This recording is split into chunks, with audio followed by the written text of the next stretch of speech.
just gotta believe the fool are gonna get you someday. Just wait and see. Forget your parachute payments and your Murdoch TV. And it's high home and the rescue. It's high home and the rescue. Pretty obvious.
Just wait and see. Forget your parachute payments and your Murdoch TV. And it's high home at the rescue. High home at the rescue. Pretty obvious.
parachute payments and your Murdoch TV, and it's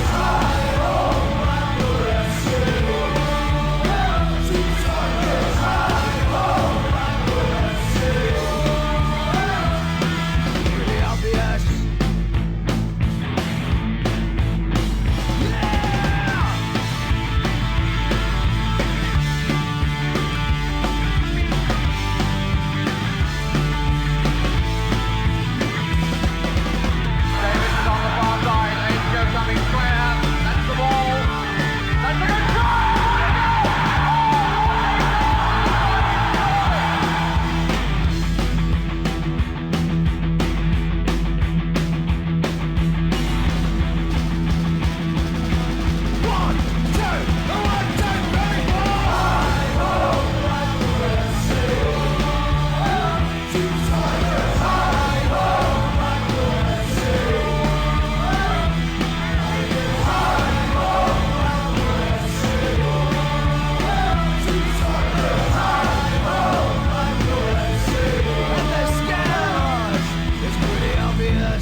Everywhere and always Blackpool. That's where we're at. Driving down the M55 in our cars and vans. We're roaming all over the country, yet going mad. Knowing everything is moving because we like it like that.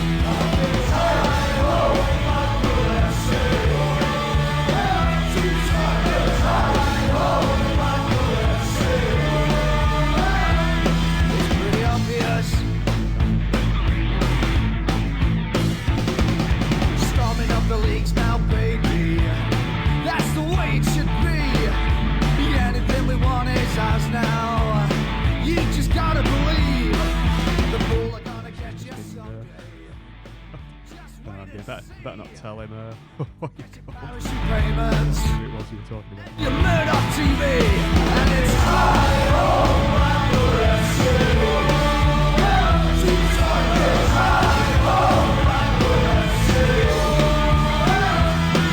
pretty obvious.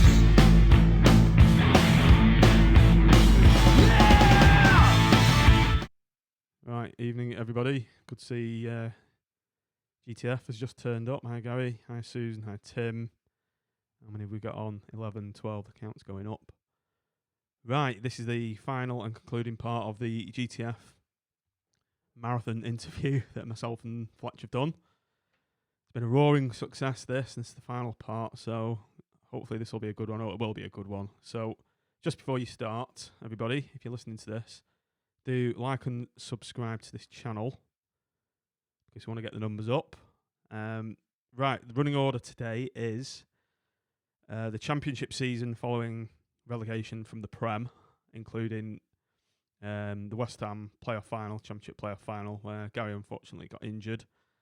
Then we'll be going on to the following championship season, Ollie leaving, GTF leaving, and after that it'll be, what do we do after that? We went to, GTF left, and then we're doing the rest of his career following that, where he went, Leicester, etc. Quite a good story with Nigel Pearson, actually, and concluding with the Ambassador Gate story. So here we go, everybody. I hope you enjoy it. Make sure you get a cup of coffee in, 'cause it's going to be a long one, 2.5 hours, or get a beer in. I'm going to get a beer after half time because the transition was a bit of a shambles yesterday. Couldn't hear me talking, but here we go. Cheers.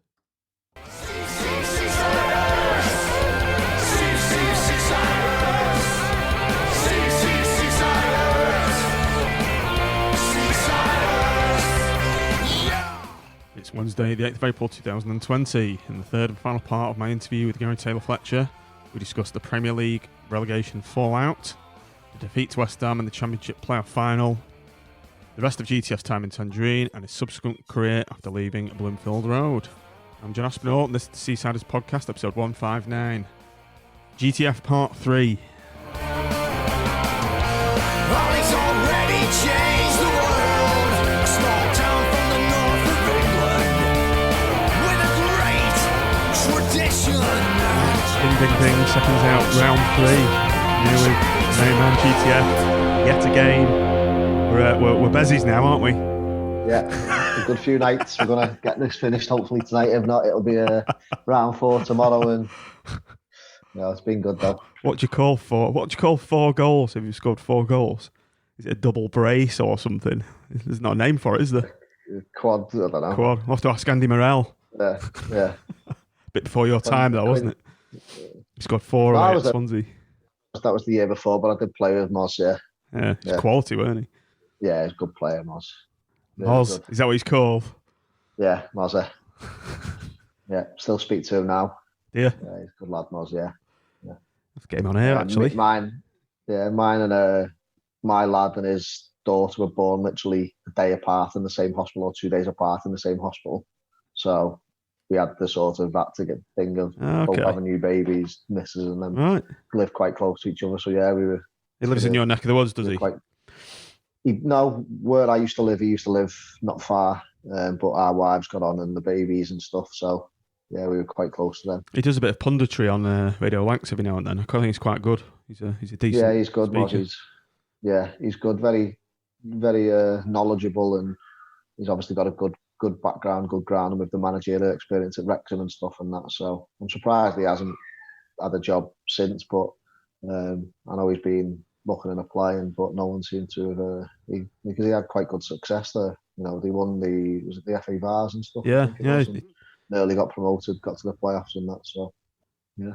There's always an opening for presenters on the Seasiders podcast, guys. So if yourself and him are kicking around not doing much, you might get a call. I'll get my agent to give yours a ring. See if we can come to some sort of arrangement. It's only £50 a week in the summer, though. I suppose you're used to that, though, aren't you? Yeah, used to that. Yeah. Right, so let's pick up from where we left off the other night. So we've been relegated from the Premier League.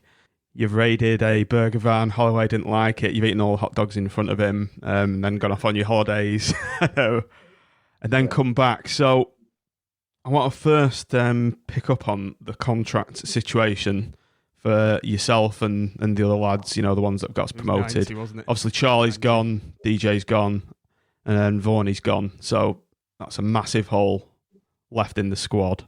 So we've got to pick ourselves up and go again. But the contract situation, I believe, wasn't great amongst yourself and the rest of the players. Well, no, we all there was the ones who, when we got promoted, didn't have the wage rise.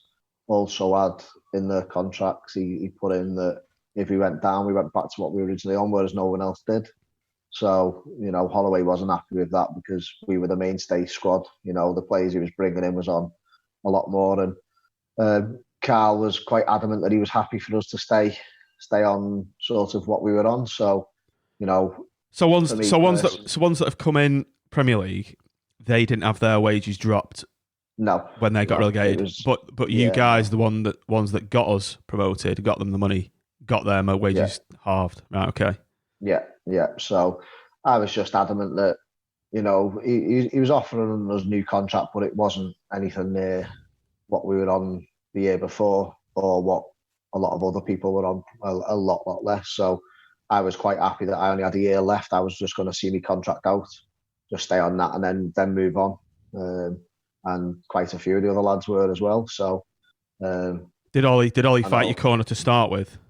He was, yeah. He was. He didn't want me to see my contract down. He wanted me to sign a new contract. He wanted to get us all tied down. But I think in the end, Keith sorted his quite early. Evo Cranes did. But I was just adamant that. By sorted, what do you mean? They'd agreed something with him. And had signed and was happy. But so did they take this 50% cut and then leave it at that? We all had, no matter what, we all had the 50% cut. So Keith agreed to go on something. So the Cranes, I think Cranes was out of contract at the end of the Premier, wasn't he? I don't know. He was in a very good position that he could leave if he wanted to. Right. But because he was out of contract.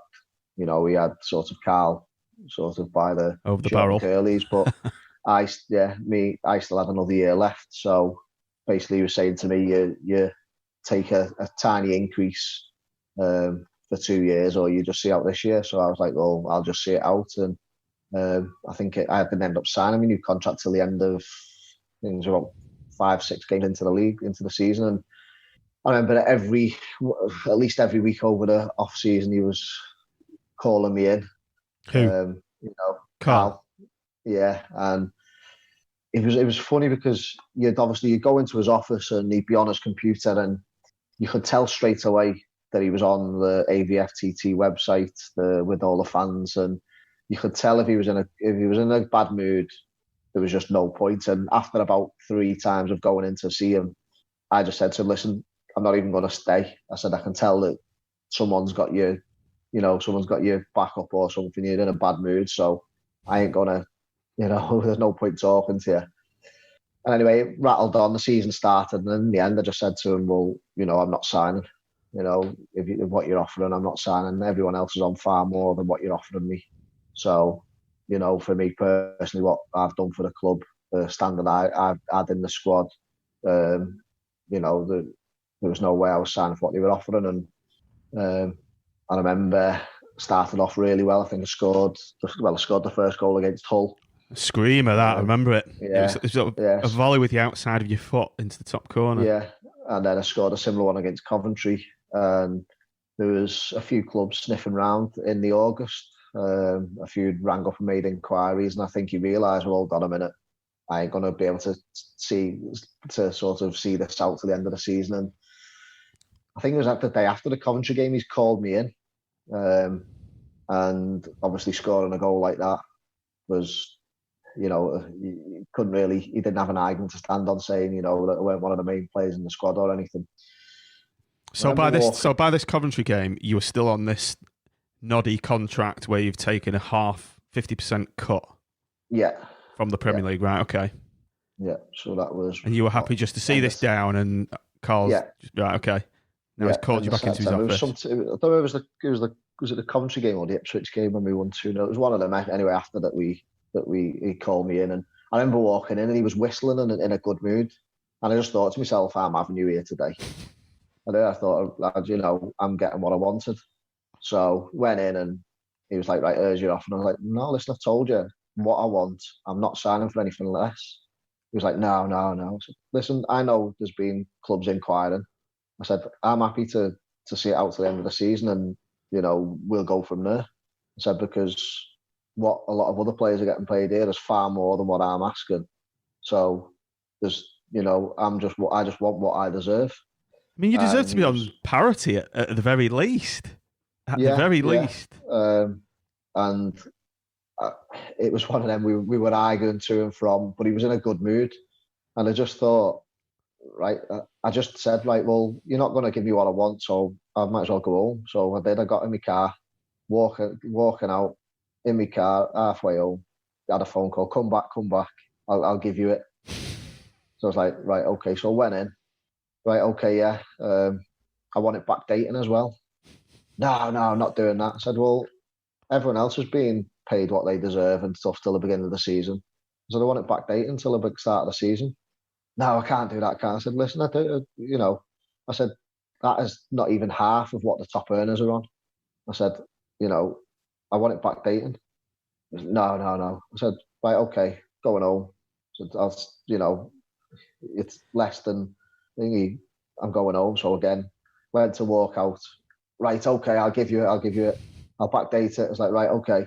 And I want the same money as the same appearance money to make me a bit higher. And he was like, right, okay. And in the end, he just agreed to everything. And I got what I wanted. I was happy with it. And, for me and my family, it was security for 2 years on. I wouldn't say it was what I deserved, because we deserved a lot more than what obviously he was paying us, but I was happy with it. And I was enjoying my time. I didn't want to leave Blackpool, but it was the game of chess with him that, I feel that, I finally got one over him after all them times when he had us in contracts and stuff and all that, I thought, right, I'm happy today. I've won my battle with him today, so I can go and enjoy it now. Tell you what, guys, This will be music to a lot of the ears of a lot of Blackpool fans out there, particularly those on the ABFTT. So, so you did all your own contract negotiations by the sounds of it, didn't you? Have an agent? Yeah, I did, but he wouldn't deal with agents. He wouldn't deal with course. Agents. And it was one of them. They just got in the way, and I was always speaking to my agent. You know, this is what he was giving me a little bit of advice, but I found it a bit easier to deal with Carl myself because I knew what he was like, and I knew, as I said that day, I knew I was getting what I wanted as soon as I walked in. Obviously, we'd won. I think it was after the Ipswich game, we'd won, I'd scored, and as I say, it was coming towards time when people were starting to ring up and, you know, what's happening, and yeah, it was a good feeling that day on the drive home.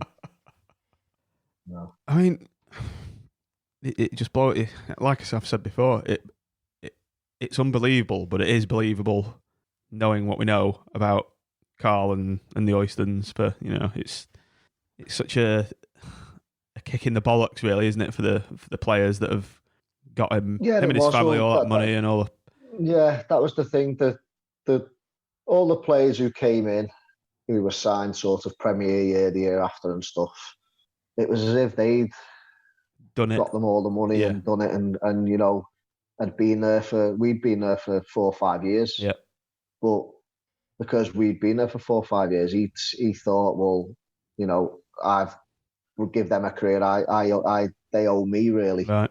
Was that his mentality? You know what I mean? That was his mentality, and you know, as I said, we'd been there for that long that he thought we'd just take mediocre, and he weren't bothered about giving everyone else twice as much as the ones who'd been there. Got them all the money and the promotions and played all these years, and the Blackpool through and through players. And you know, as I say, I just thought, you know what, I've had enough. Fair play to you. Anymore. Yeah. So this stance on agents, just before we start kicking off about the season, this stance he had on agents, what was the sort of opinion of it for footballers and the professional footballers, and what did the wider football world think of this stance and him and the agents? What was it?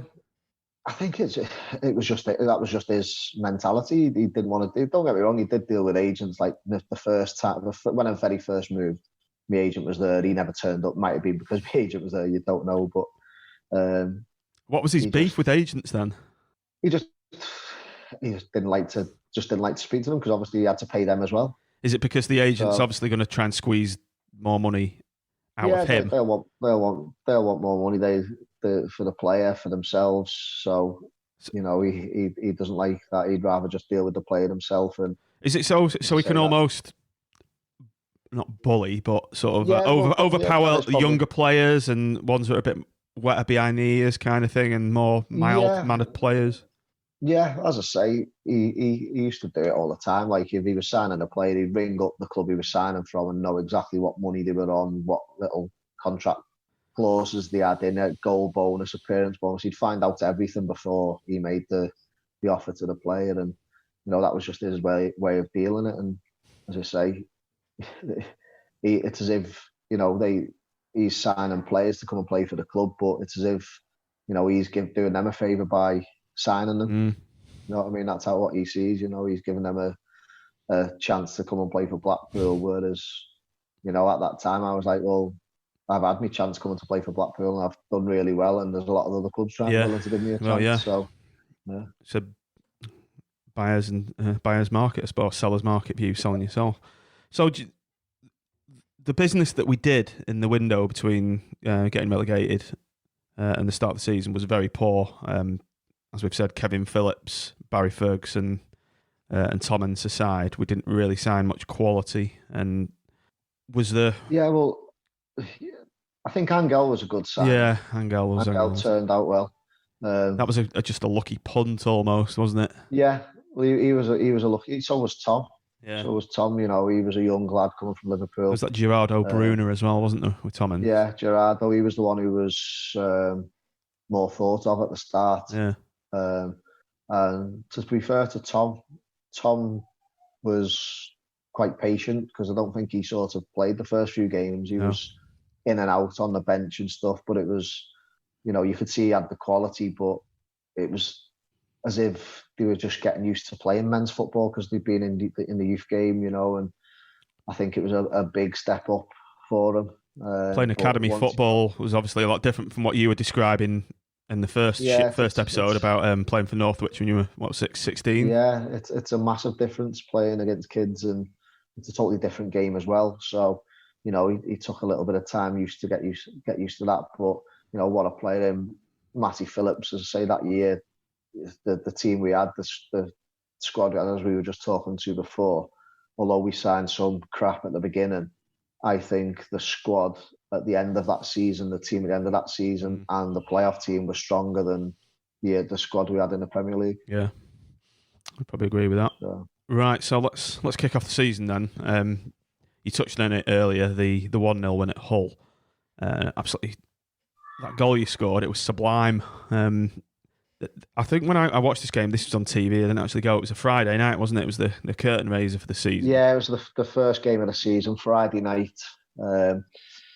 We hadn't had a great pre-season, you know. Surprise! We were. So we've got Rangers. We got beat by Rangers. Got beat by Rangers. Got beat by Oldham. Beat Hibs. Hibernian. And then who's that? FK Jagveld. Who the hell's that? Yeah, don't remember that. I don't even remember. I'm sure that was away. I'm sure we. That's at home. It says home there. It says at home, yeah, but I'm sure we went somewhere. Sheffield United drew at home and got beat by Lancaster. So yeah, it was a bit of a shocker. So I would say, yeah, it weren't the best, but you can never read much into pre-season anyway, can you? It's just trialists and you know. I remember we played Lancaster, but in between that game and the Hull game, I think we played them on if that must have been the Monday. Tuesday we had off, and then the Wednesday we played Blackburn in a behind closed doors friendly. How did that go? It might have been before. We won 4-0, and he put the starting team out from the Hull game, and he hadn't played. He'd obviously mixed it all up in the other games and things like that, but he put that game out. Put the team out, and I think it was 3-0, and we absolutely battered them. And I think that gave us all a little bit of positivity. And then I remember the whole game, I was getting obviously an ex-Hull player. Only played 5 games for them, but for some reason, from when I was at Lincoln at Huddersfield, I always seemed to have a bit of banter with them and stuff, scoring against them. There's a few times they beat us 3-0 and they were singing my name, but every game when we won, I seemed to score against them. Right. I remember that game, they were giving me a little bit of stick. And I think we played quite well from memory. We knocked it around very well. Yeah, we knocked it around very well, and I think we done everything bar score, and it was one of them games where it would have had to take something special to break the deadlock. You know, talk us through that goal. I just remember all through the weeks before, like we used to hit that diag and stuff, and then get the ball in the box. But Holloway was always piping on about, you know, when we're round the box, you've got to produce something special. It's got to be little give and goes, little 1-2s. And me and Billy had a good sort of link up throughout the whole of pre-season and that. And I think that game, I don't think he started. I think he come on a sub, Billy Clark. I think it was me, Brett, and Kev started the game. But Billy had been flying in pre-season. We were all surprised that he never and come on a sub. And I think it changed the game a little bit. And I remember picking a ball up wide right. I think I've gone past one. And then he's just shown, and I just remembered, well, we've been doing it in training, just pass the ball in and just make that run in behind, and he's done a great little flick over, and the ball just bounced. It's bounced quite high when you look at it. It bounced quite high, and I've had to sort of get right up over it, but I've managed to catch it sweet, and you know, went in. But luckily, it was at the Blackpool end, so our fans were just to the right. But for some reason, I ran to the left where the Hull fans were, because obviously they'd be giving me a lot of stick and stuff. So celebrating in front of them, and then went over to our fans at first. But I think that gave everyone a little bit of a lift after the hangover of going down in the Prem and stuff. And you know, Hull City they'd spent quite a lot of money. They were one of the favourites for getting promoted. I think Nigel Pearson was in charge that year, and they'd spent a lot. I think they had Jay Simpson in from Arsenal. They'd signed him up front. And it was just one of them games where after the game we were just absolute buzzing because, we got the win and we fully deserved it.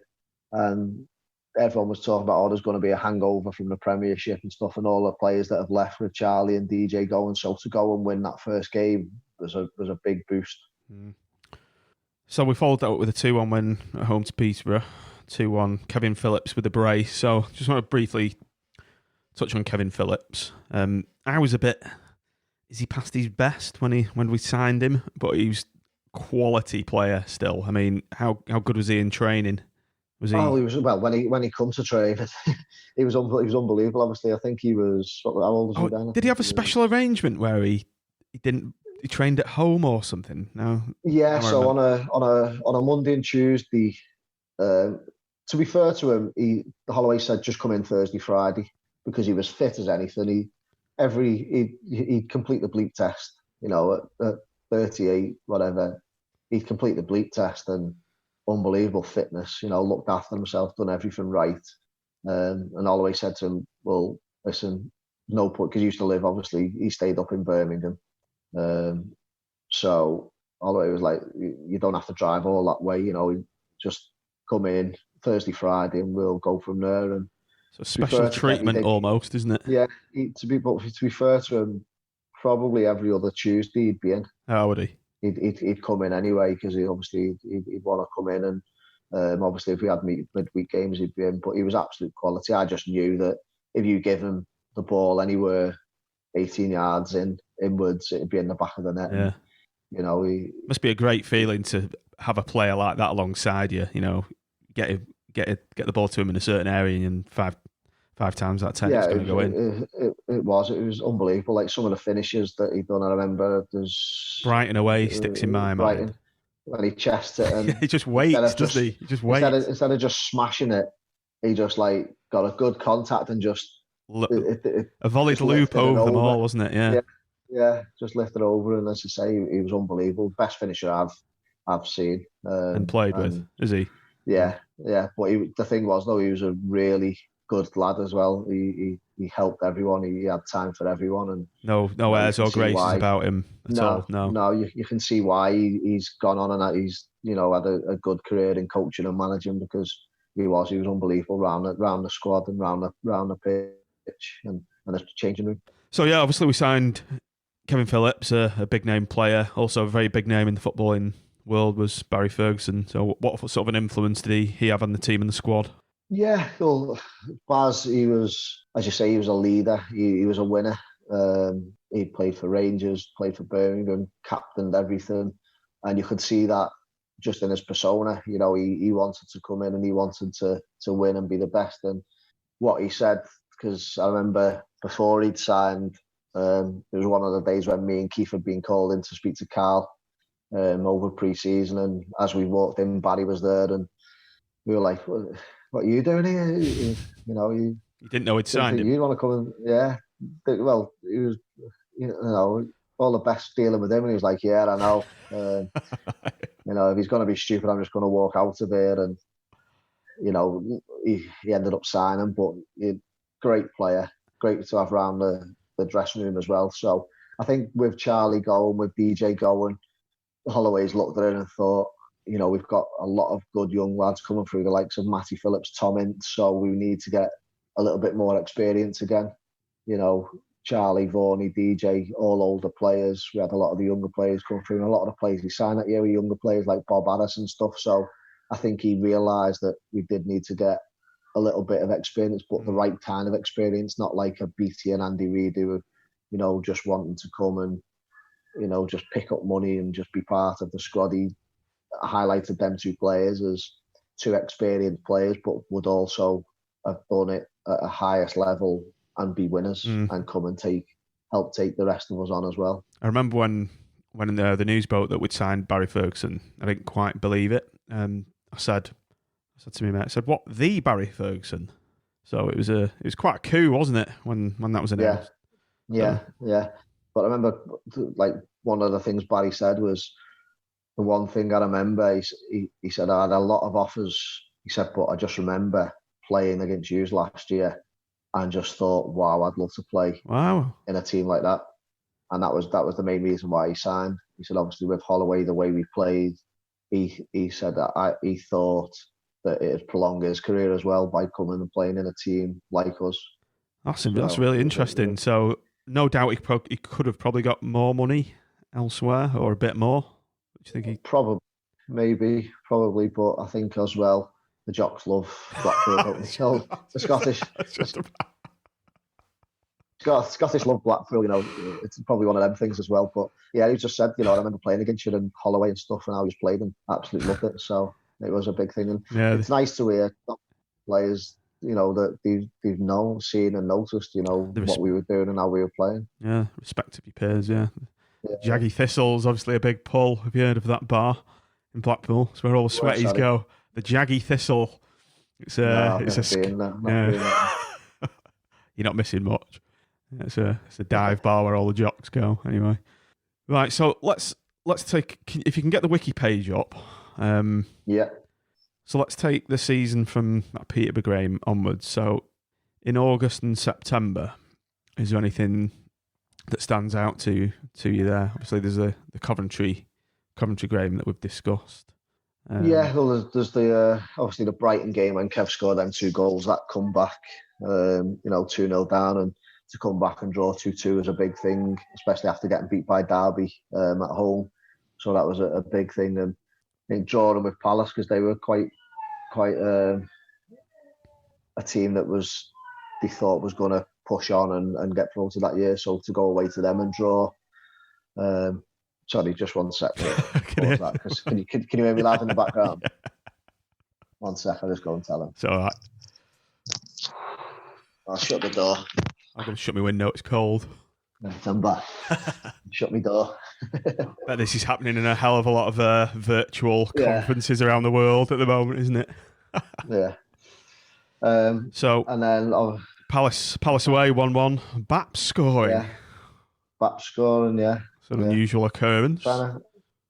And then obviously Ipswich at home, a good 2-0 win where me and Barry scored. I can't even remember. I'm trying to think about that game. I can't even remember that goal.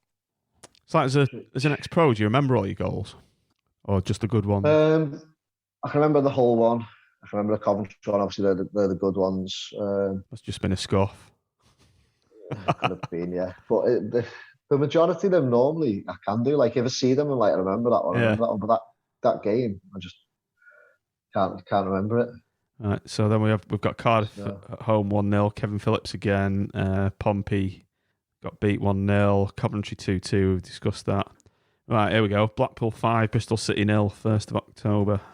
You bagged. And I think that 37th minute. I scored, and I remember John Joe. It was his debut as well. I think we just signed him on loan. Yeah, was it like a screamer? He scored 60. A lot of his goals were long range, weren't they? Yeah. It was, Bogdanovic brace. I remember it now. It was a really sunny day. Do you remember him? We had that famous song. We got Bogdanovic. Oyston got very rich. Yeah. We scored 2 there. I think that was one of his first goals as well, wasn't it, for the club? But I think we bought that week. I think obviously he's looked and he's seen Portsmouth. We got beat. We drew with Coventry. And I think he did. I think he brought John Joe in. I think he brought Bogdanovic in.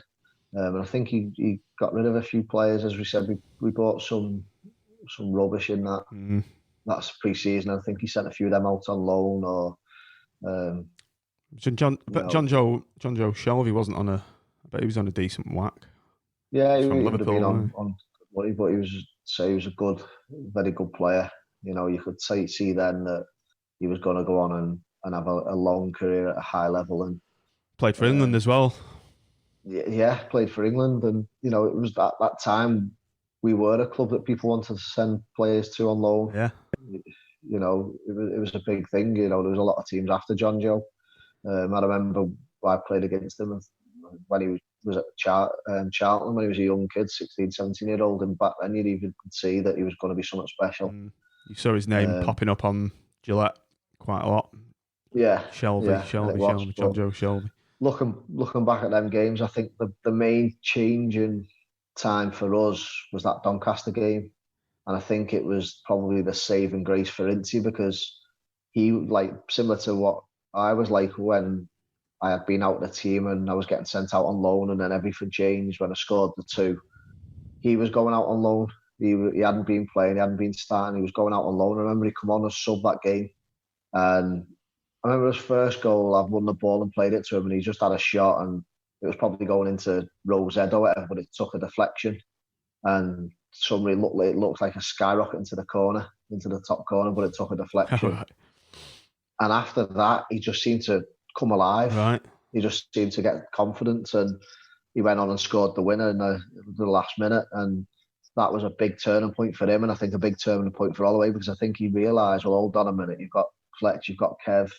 He needs to be playing with these players who can give him the experience, can help him through games. And, a lot of the time he'd play Incy, Tom, me and Kevin in some of them games with Barry and Angel or Barry and Keith. So, it was a big thing in that game, which turned and probably gave Incy the springboard to go and have the season he did that game. Billy Sharp scored against us that game. Surprise, surprise. What was he like to play against? Have you ever met him on a personal level? He's not well really liked by Blackpool fans. No, but great, what a finisher!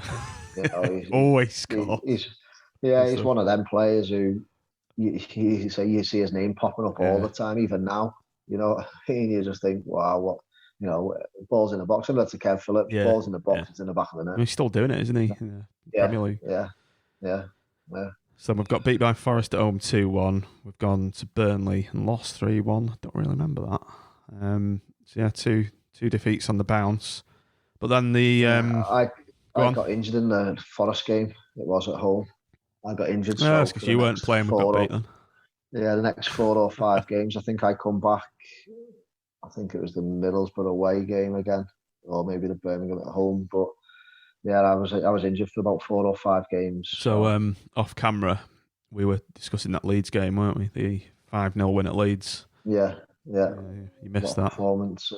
Were you there in the ground? When you're injured, do you have to go to games, or what's the protocol? Some Saturdays and stuff you do. All home games you do, but away games no, because obviously I was in training. But whether we played that well or whether it was our old keeper, my ex-teammate from Huddersfield and Blackpool, Rachubka, threw the first 3 in for us, didn't he? And then got dragged at half-time. And was Larry their manager as well? Yeah, Larry was their manager. So, it wasn't a very good day for them two against an old team. But, these things happen. And unfortunately for Chubbs, he was a really good keeper. But just that day, don't know what it was, just nothing seemed to go right for him, and we benefited a lot from him. So we've beaten Millwall 1-0, gone to Borough, fine, decent 2-2 draw away at home to Birmingham. So you're saying you were kind of back around then, that time? Yeah, I come back sort of around that time. And then you look there, we had got Callum McManaman in on loan. So I think he realised the type of players that we needed in was better than what he'd signed in the pre-season. Which you say probably typical. Yeah.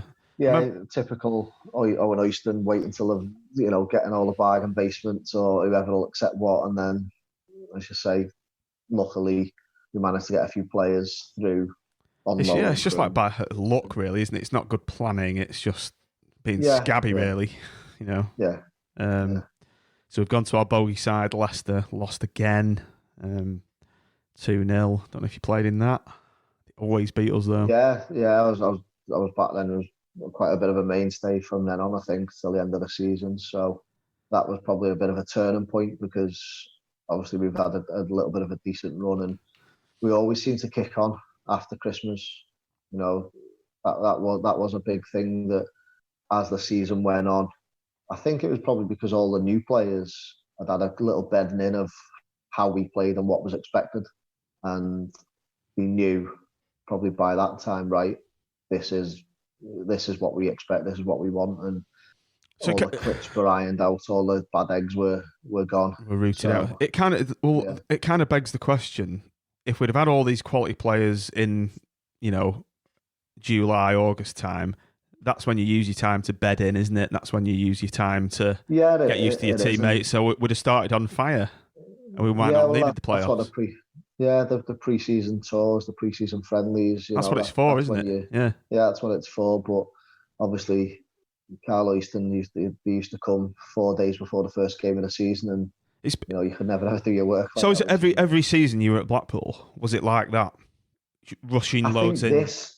I think this was the only season where we were quite organised and we had quite a few players in early, but there wasn't that many players. There was, I'd say, from the ones that we signed at the beginning, I think Kev was quite late, Barry was quite late, but Angel, Bob Harris were the only two who kicked on at the start of the season. And because you're signing a lot of substandard players, really, aren't you? Well, that's what you signed rubbish. The one thing with Holloway in that year was we didn't really sign many, except Barry and Kev. We didn't sign anyone who was known or was experienced in the league. You know what I mean? And that was a big thing. You know, Bob come from Scotland, Angel from Spain, Bash Bolton, on quite good money. And I think we paid £1 million for him, didn't we? So you know, these players were young, inexperienced players, so to speak. So you know, it was a time when you need to bed them in, but as a club, as a squad, we needed the players in who were going to start and they're going to play in the season, really. As long as I've known Blackpool with the Oystons in charge, it's the way they've always done business. It's just stupid. So glad they've gone anyway. I was surprised that I signed on the 7th of July. It's quite early. I was quite lucky. Yeah, me and Cranes both on the 7th of July, both signed the same day. Yeah. You must have both been cheap. Well, he paid money for me, didn't he? So that was unheard of. Yeah, actually, yeah. But I think obviously after the perfect 10, he had a trip to Wembley, so he might have had a bit of money to spend and going into the Championship. Maybe had a bit of a different loosening of the tight arse purse string. Yeah. Right, so let's move in. Odd money was found a little bit. The players did that joke run throughout the players as well, did it? 'Cause that was off the message boards, wasn't it? Where's the overrod money? Yeah. Where's Brett's money gone? Yeah. What did Brett think of all that? He used to say it all the time. Did he? I built this stand. That money's hid under this stand. Yeah. Do any players go on AVFTT? Or did they? I honestly wouldn't know. It was Carl Oyston would be the one. Was he always on it? What people were saying. Yeah. Was he? Yeah, what people were saying. Yeah. Oh, he was on it. He had so many different aliases, apparently. He used to go in and he used to cause an argument himself, really. So, yeah. Okay, so more families that went on it, parents and stuff. I know my mum used to be on it all the time. Oh, was she? Why are you reading that? I'm not bothered about it. So, you know, it's like, oh, they're saying this. I'm like, oh, doesn't matter what they're saying. You know. Right. So we've got beat Reading 1-0, drew at Southampton away. Watford 0-0. Beat Barnsley away 3-1. You playing that one?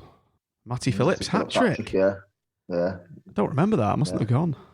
Yeah. Oh, we were on fire that day. I think they scored early on against the run of play, but then there could have been about 6 or 7. Really? What I remember. Why didn't it go to that? Yeah. We got beat by Birmingham 3-0 away. Baz sent off against his old team. Oh yeah, 55 minutes. Yeah, you remember. Right, talk us through January then. Look at that, all green. Yeah, so that was sort of seemed to be when we kicked on. You know, beat Borough 3-0 on the 2nd of Jan.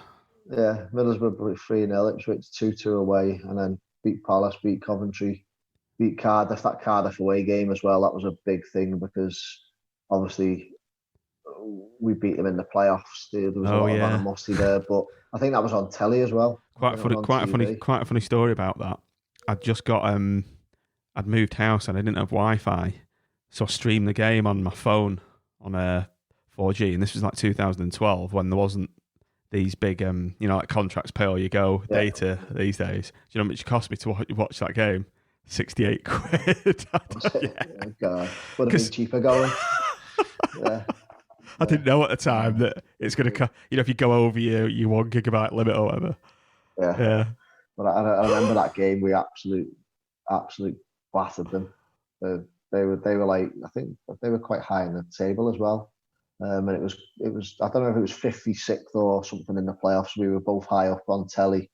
So I remember me and Kev absolute just linking up all the time and just sending Matty and Tom away, and they just couldn't score. And then Kev scored, and we put Matty through twice, and he's managed to score. Matty could have had 4 or 5 that day, not just 2, but we scored absolutely 3 dominated the game. 3 in 11 minutes. Yeah, absolutely dominated the game. So you've scored at home to Coventry previous to that. Yeah. Last minute winner, 90 plus 4. Remember that? Kevin Phillips, 87. Then Kev scored. We were 1 down. Yeah. I remember that game because I'm sure for some reason I was getting a lot of stick from the Blackpool fans. I remember that. Yeah, I remember that. I've scored in the last minute. And you run down to the south end, didn't you? Yeah, told them all to shut up because they say it was one of them. I wonder why you were starting to get stick though. I wonder why you were getting. I don't know because I don't know whether I was keeping Tom out and all the fans were. There was something. There was just something towards that time. I was struggling with an injury, but I remember thinking I'm playing all right here, and why are they giving me stick then? It's a bit harsh. And then, yeah, I think I hadn't scored for a while as well. But it's the fickle nature of football fans, isn't it? Yeah, it was. Let's just say the two faces anything. They'll be slagging me off, and then they'll see you outside and ask for your autograph. But that sort of gave me a little bit of a confidence boost, I think. Yeah. And then I remember we played Doncaster a little bit later on. I scored 2. Yeah. Beat them 3-1. 2-0 up, and then Doof scored the penalty where he's dinked it down the middle, and everyone was he was horrible. Was he the spitter? Is it him? Yeah, he spat at Gillo in the tunnel on the way down and stuff and all that at half time. Because he was renowned for doing that, wasn't he? Oh yeah, he was renowned for it, and as I say, we got a good win Doncaster away. Nuadicco scored. Nuadicco scored. What was he like to play with? He was raw as anything. It bounced off his knee 1 minute, but then he'd be put in the back of the net the next. He was such Jekyll and Hyde player, but yeah, he went on to have a good career and done Wolves, really well didn't he? At Wolves and stuff. Yeah, but he come to us and say he was a young lad, but what he did have was energy and pace, and at that time we needed it coming off the bench. We needed someone who was a bit more direct, and he used to come on and he scored a lot of important goals in that season as well. Yeah, over that time. So we've got beat 4-1 at home to West Ham, and then we beat Bristol City 3-1 away. That concluded March. Going into March now, we've drawn with Hull 1-1. Any other standout games on there for you? It was not looking good, the March one, was it? No. Three defeats and stuff, but then you're looking and you're going on to after that. We got beat by Reading 3-1. And I remember sitting down after the game. I think Barry and a few of us went in to see Holloway, and we were just like, right, we need to kick on. We need to get back to what we were doing. I think we changed the way we were playing a little bit again, and we said, no, we need the players who we can trust. You're playing these players. We need the players we trust, and I think we signed Dobby that week, and from the end of the season from then till the end of the season, he played me and Dobby as. It was a bit weird because I was the number 9 and he was number 10, but we were both playing. Me and him just used to drop deep, and Inti and Matty Phillips started to play as wingers, but it was a bit like Liverpool now. We had 2 Firminos, so me and him just used to drop back and work our nuts off, win the ball back, and you had Tom and Matty bombing on all the time, and it didn't half work really well. And me and him got a really, really good connection towards the end of that season, and I know he scored a lot of goals, and I think I set quite a lot of them up as well. I mean, look at this running then from the 31st of March onwards. We're unbeaten until the final. Yeah. Yeah. I mean, it's quite similar to the previous season where all you players have kind of urged Holloway to just go back to the tried and trusted, and that's when it's changed for the better. So yeah, it was, but it's also again the momentum. We had the momentum going into it. We were in the playoffs. I think we were touch and go whether we'd get automatic. But I think around about that time, sort of the end of March, I think, was it Newcastle and West Brom, they just pulled away. I think it was them two that went up that year, and they just pulled away. And in that run of March, sort of them 4 or 5 games where we only picked up 1 win, they pulled away and were out of sight. But we just seemed to keep going and going and going. We were comfortably in the playoffs, which is quite unusual for Blackpool. We've always just snuck into the playoffs, haven't we? We were comfortably in, but we didn't let up. We kept the momentum going, and as you say, going into that playoff final, the semi-finals and stuff. Yeah, let's talk about Birmingham then. We'd beaten him 1-0 at home. Davis on goal. Do you know, I can't remember this game. I can remember the away leg quite well. Can't really remember much of the home game. I remember the away leg. The home game's a bit of a blur to me. The away leg, I remember a cross has come in and it was just a little bit above me, and everyone keeps saying you should have gone for goal, but I've tried to head it back to Angel, and I think he's tripped and fell over, and he probably would have had a tap in, but they just picked it up, and they were like, why didn't you go yourself? But I was like, I couldn't get the direction to go for goal. And then it was one of them where, if you remember, I think Baps has gone for an overhead for the first goal, and it's blatant handball, and everyone stopped for a penalty. I think even all their players have stopped, but it just fell to Dobby on an angle, and he's hit it, and it's gone in. But no one really knew it had gone in. Well, yeah, it was surreal. Yeah, it was gone in near post, and we were like, I think I was still claiming for the penalty. So could you not even tell? Celebrating. Could you not even tell it was in on the pitch? Because we certainly couldn't. Because it was down the other end. Yeah. We were like, what's going on? No. Yeah, what's going on? And seeing the ball in the back of the net, I was like, what? Happy days. It was one of them where we went 2-0 up, and I think we got a little bit complacent. It says Phillips 48. Was it Matt Phillips? It was, wasn't it? It was Matt Phillips who scored our second. Yeah, 48. Matt Phillips scored the second. Yeah, but then I think they brought Big Zigic on. He was 6'7", didn't he?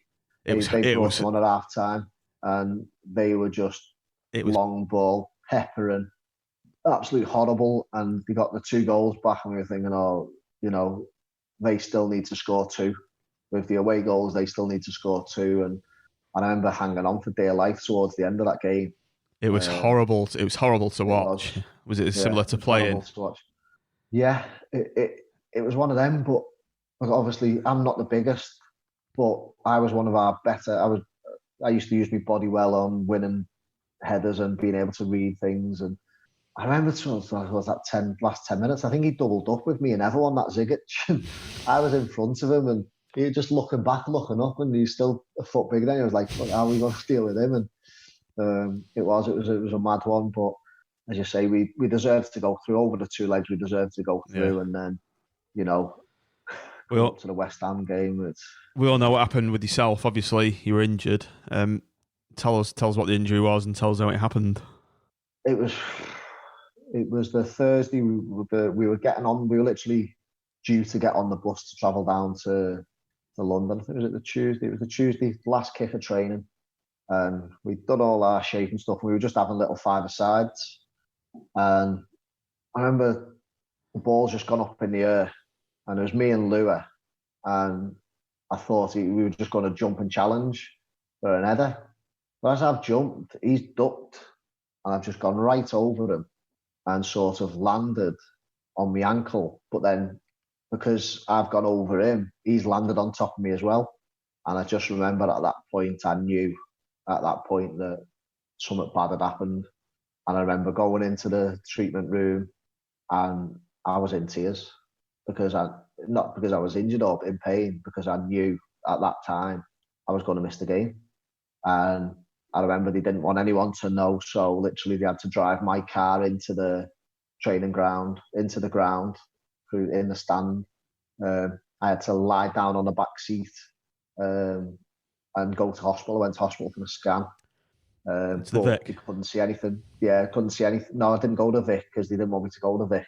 I ended up going, it was one junction 27 on the M6. So whilst the kit man drove my car, I had to lie down in the back seat with the seats down so no one seen me. Because they didn't want the other team to find out or anything. So I remember going to, it was Wrightington Hospital. So you've got to do all that whilst knowing that you're going to miss the game. Yeah, it was one that I weren't 100% ruled out, but in my head at that time, that was it. So got to Wrightington, they'd done the scan, but my foot was too swollen for them to see any damage. So the report came back that there was no damage. So literally got to the hotel on a Tuesday night, and from the Tuesday night until the Friday night, I lived in this game ready boot, it's a nice machine which is attached to a boot, and it was timed for every hour it had come on for 20 minutes. So what would it do? Sleep, what is it? Sorry. So it was like a big boot that you put on, and it was attached to like an ice water machine. So every 20 minutes it'd switch on and pump iced water into this boot around my ankle and compress it all and ice it. So literally from Tuesday day until Friday night, I was in this boot. Is this just to get the swelling down? Yeah, it's to get the swelling down and stuff. And on I think it was the Thursday night, Phil had come in to see me. Obviously, I hadn't been able to leave me room. I was having to get people bringing food up to me, breakfast, me dinner up to me because I couldn't move out of this boot. I remember Thursday night, Phil's come in. He said, like, let's just go and have a little walk and see how you feel. So I took the boot off, and there was no swelling at all. So went to have a little walk. It felt weak and funny, but I said, right, strap it up and see what it's like then. And we went for about a 20-minute walk and come back in. When I got back, it was all swollen again. But in my head, I was like, I could walk there, So I said to Phil, can I have any injections or anything into it? Get you through the game. Yeah, to get me through the game. He was like, because we don't know what the damage is. I don't know. And he was like, would you do that? And I was like, yeah, I'll do it. Right, you would. So yeah. So anyway, next back in the boot all night. About 2:00 on the Friday it was. Obviously Holloway had wanted to do all the team shape and stuff and that, but he was still holding out. He said, if you can train, you can do something Friday night, you'll be playing Saturday. So Friday about 2:00, took the boot off, strapped it all up. The doc come down, gave me an injection. So about 4:00, about 2 hours later after the injection, when it started to kick in, went for a jog, couldn't feel a thing. Honestly, couldn't feel a thing. I was pinging balls, absolute levering balls everywhere. This was your right. This was your right ankle, yeah. Your kicking foot, right ankle. Okay. So it was my main kicking foot. In my head, I was fine. I was fit to play. So anyway, got back to the room, took all the strapping off, and I've never seen something happen like that. Basically, it went from a normal ankle to, as soon as I took the strapping off, you could just see it just go, and just the swelling was there. And like Phil was like, oh, that shouldn't be happening, unless there's some major damage there. And I was like, listen, you can't tell the gaffer. I said, I'm just going to ice it again and you can inject me. So anyway, next morning, got up and Phil had spoke to the gaffer and told him. And he pulled me in. He said, listen, I'm not going to risk it. He said, I can't. He said, if there's some damage in there, he said, any little tweak or anything, he said, I'm not going to risk it. Could be a career ender. And yeah, it could be a career ender. And for me, I was fuming. I was absolutely gutted. I was arguing and pleading with him, but he was like, this, I can't do it. So you were saying this to Holloway or to Phil Horner? Yeah, but to both. Right. And I remember Barry was there, and Barry was like sort of saying, if he wants to play, you've got to play him. We need him to play. And he was pleading for Holloway to play me and just wouldn't. So it was absolute gutting and heart wrenching, and it's horrible to hear, and it's nice to hear all the fans always say, if I was playing, we would have won. And in my head, I believe that as well. But it's nice to hear, but not being able to play was, it was devastating. So you knew this on the Friday, then? That was when is that when they made the call? No, this was Saturday morning. Oh, this was on the morning, right? So on the morning of the game. Yeah, on the morning before the game. So what sort of a state was it in on Saturday morning? Has the swelling gone down? No, it was like an elephant's foot. Unbelievable. So you couldn't have got the swelling down then? No. There's no way you could have played then, really, is there? No, there's no way I could have played. When we had the scan, I'd torn all 3 ligaments around my ankle. Oh, so geez. how I was able to sort of jog and run, as I said, any little thing, and it could have snapped my ankle or anything. So it made. So they were looking after your best interests, really, then, weren't they? So You suppose you don't think that at the time? No, at that time I was fuming, I was gutted, but at the end of the day, they were looking at the medical sort of symptoms of why is his foot looking. Well, I suppose Phil Horner, he's a professional physiotherapist, isn't he? And he's got a duty of care, I suppose, to his players, hasn't he? So yeah, and that's what it was. And I remember in the night after we got beat at we went down. We had obviously a party anyway because it was all arranged and stuff. And I remember Ollie was in tears, crying, saying, I know that you wanted to play, but I wouldn't even do that to my own son, let alone someone who's just a player for me. He said, at the end of the day, I've got to look after your best interest and stuff. And, he said, for the team, I wanted you to play, but he said, I'd seen on Friday that, he said, you might have felt great, he said, but I could see you limping a little bit. He said, you might not be able to feel anything, but I could see you limping. And he said, I probably knew then that I weren't going to play you, but this just confirmed it. Yeah, I mean, so, all the Blackpool fans I speak to and I know, we all say if you'd have played, we'd have won that game. But the last 2 playoff victories I'd seen when we'd beaten Yeovil and then Cardiff, I was very confident we were going to beat both of them. But the West Ham game, no one felt confident. It was weird. It's like everyone going down there, we weren't too sure, and I think we kind of knew. I just knew we were going to get beat. And then when the news came through that you weren't playing, I was like, "That's it, we've lost." So I was ready to lose that game, but ironically, we played fucking brilliant. We bossed large parts of the game. We were the better team, and we didn't. I think the only thing with that game was in the games before, and obviously we had Kev Phillips coming off the bench. And he had to start, didn't he? He had to start, yeah. And when he started, he didn't seem to. None of the chances fell to him. It was never as effective. Not that he wasn't effective, but none of the chances fell to him. And yet, I think he put Roman Bednar on for Kev in the last half hour, and every chance seemed to fall to Roman. And you'd probably, for me personally, I would have started Lua, and he weren't even on the bench. Lua. And Lua. I would have started him because we were saying it. He used to love the big games. He was a handful. Playing at Wembley, and against West Ham. I thought I would have started him and then put Kev on, but it was one of them games where, again, Howard Webb. That's all you need to say. Howard Webb, he was the ref, wasn't he? Was he really? I can't remember. Yeah, he was the ref, and I remember Baps getting absolutely wiped out in the build-up to the second goal. Yeah, he's gone up with a header with Carlton Cole. Carlton Cole's wiped them out. Refs played on, and they've gone through, and where Baps would have been, that was where Vazte's tucked it in. But then just after that, we played a little 1-2, and I think Ludo would have been clean through on goal, and he's pulled it back and give us a foul.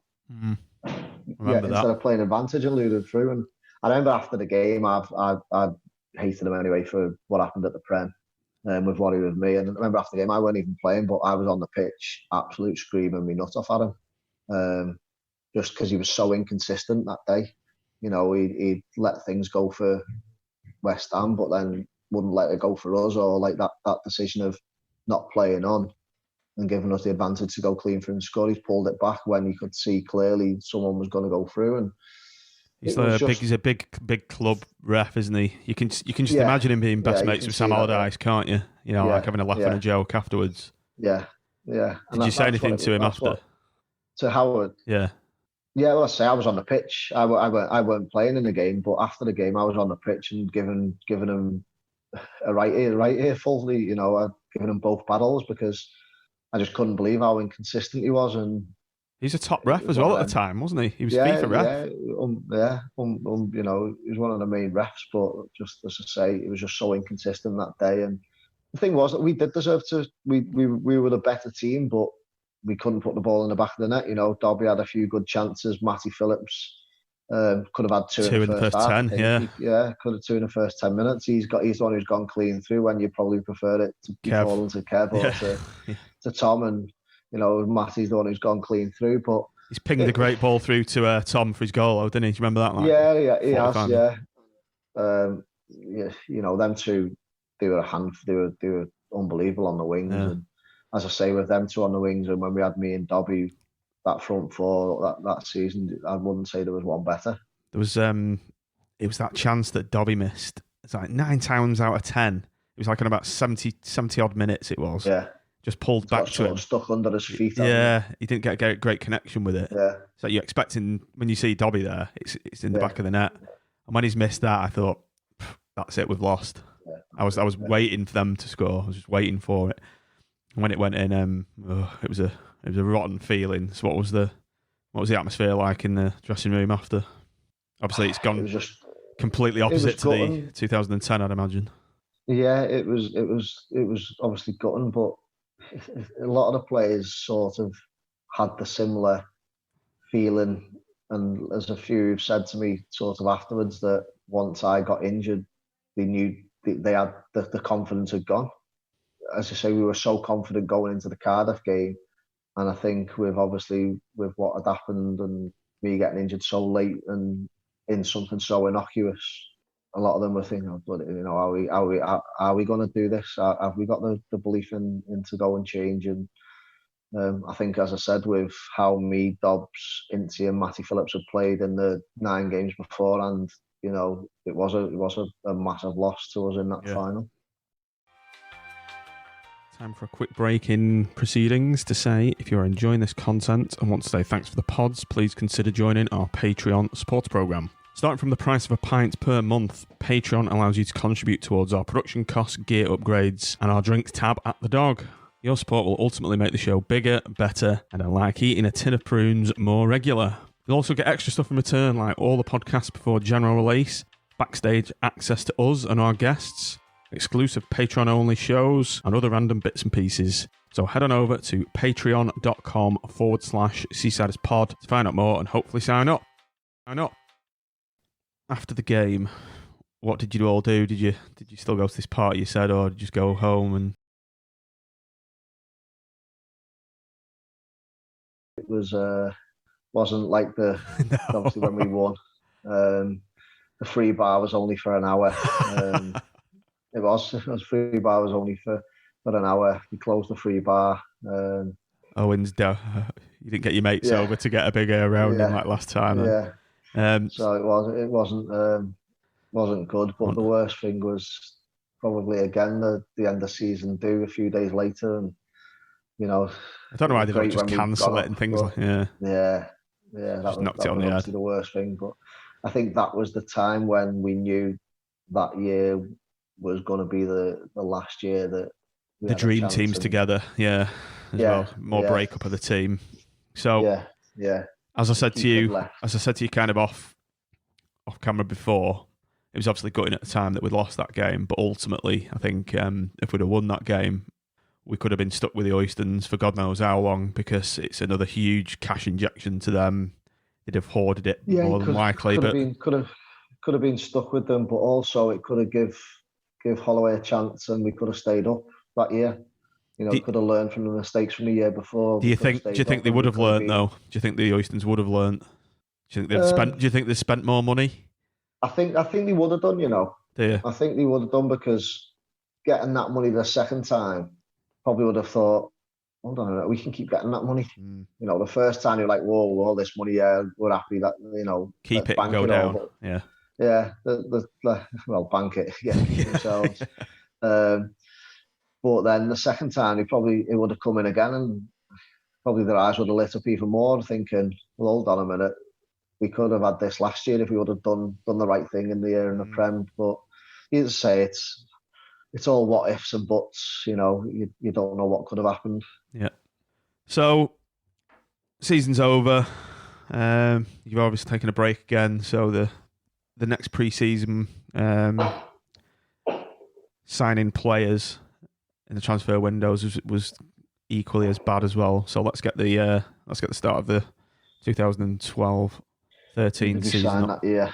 So we released Luar, Bogdanovic, Bednar, and Brett. Yeah, obviously Brett went, didn't he?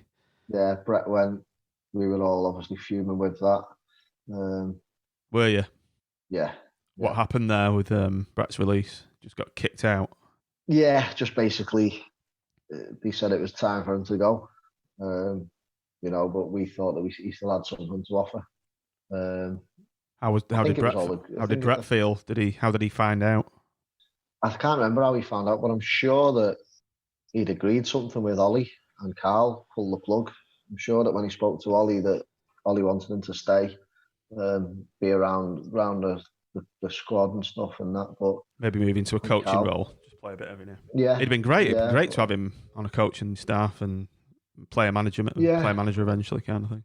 Yeah, well, that was the sort of thing. I don't know if he'd ever be a coach or a manager. That's the only thing. I don't know if he'd have the. He's not the brightest. I've actually interviewed Brett for this podcast years ago. It's like I've only done very few players. Brett was one, so I'll have to try and get him on again. I'll have to get him on to defend that. Yeah, Brett. Well, we'll have it in a few weeks. Yeah, we will. So we've Brett got Danny Keith went in that summer. Oh, he did, yeah. And that was a big thing as well, because obviously he was a big part of the dressing room, and that was when we sort of thought, right, this team's going to start breaking up with the players who've been here for the mainstay of the squad. Yeah. Is this the time when people start to leave? And that year, what it was, really. So we sold 300,000 to Simon Grayson at Huddersfield. So we signed John Fleck. Huddersfield. John Fleck, I kind of rated him. And he's at Sheffield United now, isn't he, in the Prem? Yeah, he's flying. He was a really good player, but just didn't really get a chance to He never played. Yeah, he didn't play much, did he, from memory? No. So New Dicko back again, Dobbs back again, Elliot Grandin, however, returned from extended loan. Yeah. I bet you were pleased with that. Yeah, I don't think he lasted very long that year, if I remember. I don't know if I got him in the first day or so. Remember me? Oof, have it. So we've signed Isaiah Osborne. A lot of fans didn't like him. I thought he was all right. He was very decent. Yeah, Ozzy was a good player. He put his foot in, and I think obviously the one thing with him is the fans seeing him replacing Keith. That's right. That's what they'd seen, that Keith had gone, and they brought him in as a replacement. And Ozzy was a good player, but for Blackpool, he was no Keith Southern. No. You know what I mean? And what Keith had done for the club and the fans, I think that was the main thing that went against him for Blackpool, and he was a very, very good player, Ozzy. Thiago Gomez, I remember him as well. He was a tidy little player, wasn't he?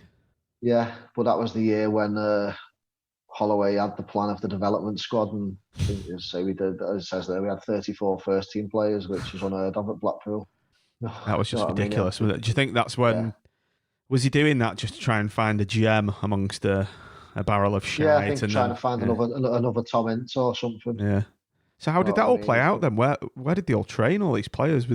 I'm guessing they weren't with the first team squad. No, we were all together. Right. The majority of the time we were all together. There'd be maybe 5 or 6, or who'd go and train with the under 18s, the younger ones who weren't involved. But the majority of the time we all trained together, and then when we were doing any match work or anything, the ones who weren't involved, they went and done a session on their own, like with Tomo or with one of the other coaches, Macker or someone, because Steve McPhee obviously was a coach then at the time as well. So right, we'll just whiz through this season because we're unbelievably we're on an hour and a half again. So this season, those first 3 games we started on absolute fire, and for me, the 2 games that I saw at home, I think it's probably the best I've ever seen Blackpool play in these 2 games. It was just sublime. Even the away game, we were unbelievable. Millwall away. I didn't go to that, but yeah, we were unbelievable. But as you say, the Leeds game, the Ipswich game, I remember the first 5-10 minutes they were on top, and we couldn't sort of get out of it. And then as soon as that own goal went in, they couldn't get the ball off us. It was unbelievable. What a performance! And we absolutely ran riot. That could have been 11 or 12 on another day. Do you remember the Leeds game? It was only 2-1, but again we dominated that game. And I remember Neil Warnock after that game said, I don't know if you remember this, I'll be happy if we finish just below Blackpool because that means we're going up. Yeah. He says because they're going up as champions. Yeah. And I remember that game was one of the ones where Holloway's dropped me back into midfield. I think he took who was playing centre mid? Angel. I think he took Angel off and put me and Barry Ferguson with centre mids, and he put New Dicko on. And it just seemed to work well. And then after that, he seemed to do it quite a lot. So it dropped you into an attacking midfield position? Yeah, me into attacking midfield position and put another striker on, because he said he knew that I'd have the work rate to get back and defend and get on the ball what he wanted, so he could have an extra striker on. Did you enjoy playing that position? Yeah, it's one of them, as I was saying, about being versatile throughout the whole of my career. I knew I could do it anyway. And when I went to Leicester, I was like more of an attacking midfield player than a striker whenever I went on there, or a winger. So, it was a position that I could play. So we've started this season just blowing teams out of the water. And what happened? We went to Leicester and got beat. Obviously, we're losing there because that's our bogey side. But then when we went to Barnsley away, I was at this game. He did one of these things when he changed the entire team around. Don't know if you remember. He made a lot of changes. And I remember thinking, why is he doing this? And it kind of knocked our momentum, I think. Yeah, I think what he thought with the likes of myself and the older ones, he always used to say, you're getting on, you can't play Saturday, Tuesday. Right. I was like, why not? You're a professional footballer. Yeah, that's what you do. As long as you don't work us too hard on the Monday, if you just do a cool down or whatever, we're fine for the Tuesday. Was he trying to be too clever? Do you think squad rotation? Yeah. I've never been a fan of. He'd had the big squad. He brought in these players, and I think he had to justify him to himself as well that, I've got this squad and there's a great squad, and these players who aren't playing can come in and do as good a job. And it affects momentum though, doesn't it? It does, yeah, and that's one of the big things. It does affect momentum. I'm always a fan of just, if you've got a winning team, just stick with it. Play the same 11 week in, week out. Burnley, Sean Dyche does it at Burnley, and it works. You can change one, maybe two players, but other than that, you can't make 4 or 5 changes in a game, 6 changes in a game. Yeah. No way. So if you look at September and October, obviously we've had a big win there at home against Middlesbrough, 4-1. Oh, the Fonz has appeared, has he? Yeah. I'm just trying to think, when did Holloway leave in that year? It was not long after, right, the home game when we got beat by Huddersfield, because Keith played for them, didn't he? That was the game for me. You scored, didn't you? So that was the game for me when the wheels were coming off. Yeah. I can just remember Huddersfield just dominating this game, and they were nothing special at the time, and they were just hitting us with diagonals. Was it on telly as well? Yeah. It was on telly, wasn't it? Yeah, it was. I was at the game, so I'm not too sure.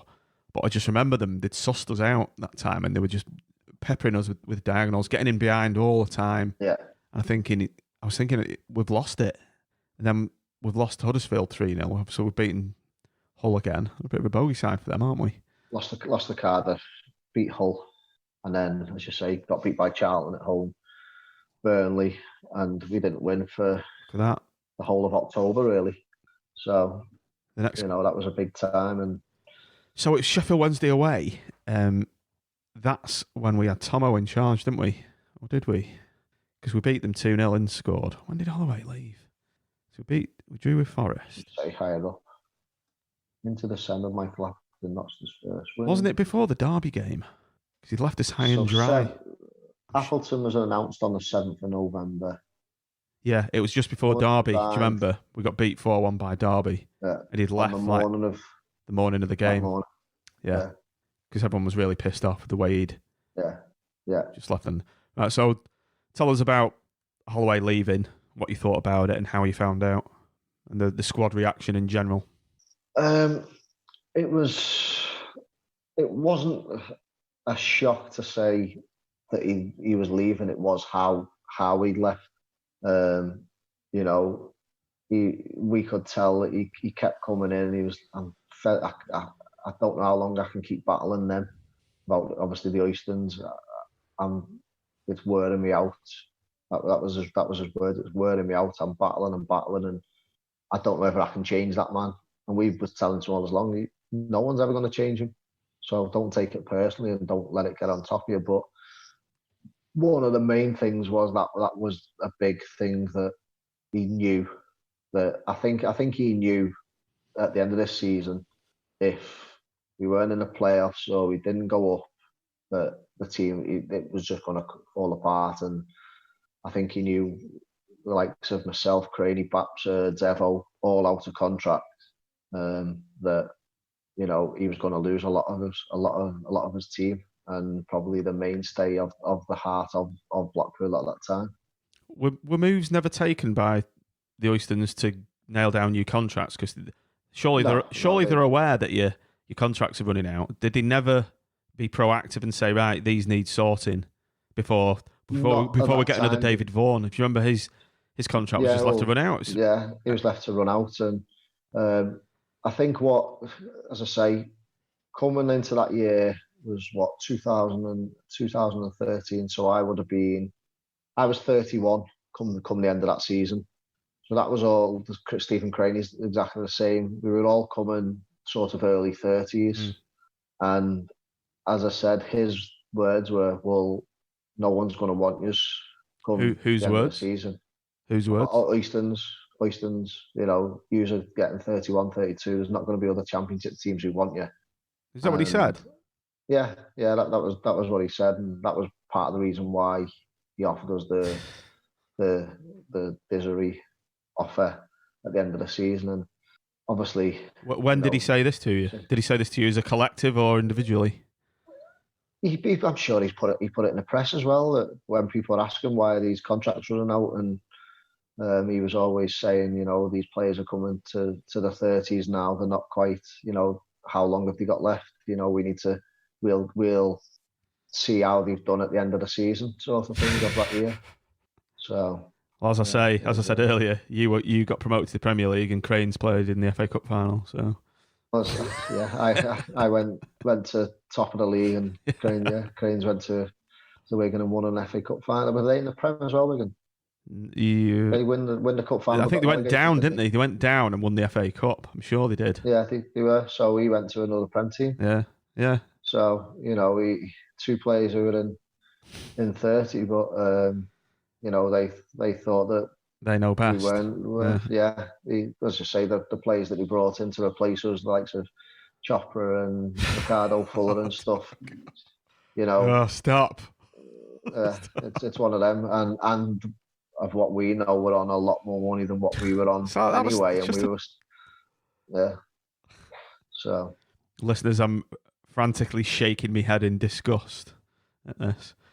Just back to Holloway then. How did you find? Did he tell you that he'd gone? Did he tell the squad, or did you have any inkling? So he's obviously coming with despair, saying he's had enough. But did he actually say I'm going? Or no? What he always used to say was, I won't leave until I know it's fully over, and I wouldn't leave you in that position. And then obviously the morning of the derby game, it's all over the news that he's leaving. So, I personally thought he would have left at the end of after the playoff final. The job he'd done with us, I thought that a bigger club would have come and take him anyway beforehand. Yeah. And of what I remember of what he told us, he could have done, he could have gone, but he wanted to stay.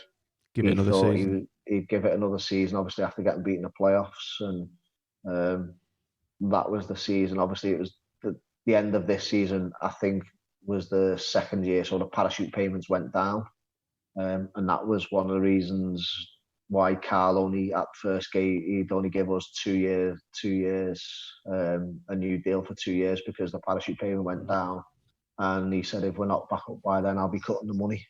So I think that was a big thing as well for him. Ollie was the glue that held everything together by all accounts. It was him, Matt Williams, and Tomo.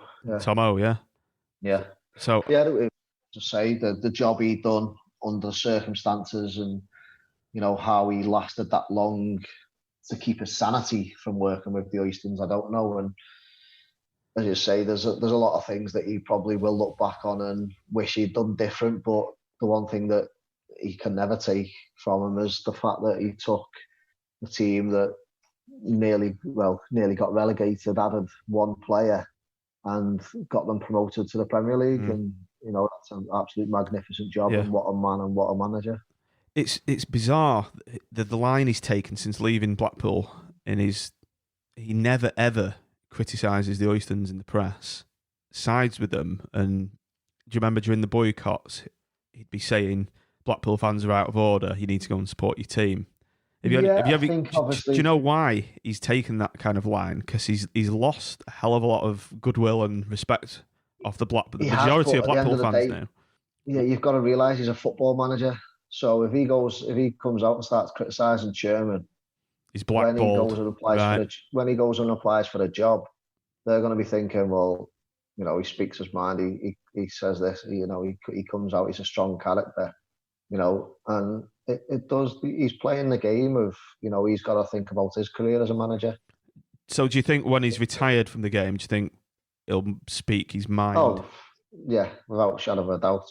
Right, that's interesting. Without a shadow of a doubt, and probably when he does update his book, when he does retire or whatever, there'll be a lot more said in that. So, watch this space. But he does criticise them. I've seen him criticise them, saying how hard it was to work and things like that. But I think that was probably going against the fans was probably the final nail for Blackpool fans, and it shouldn't have been said. He probably knows he shouldn't have said it, but.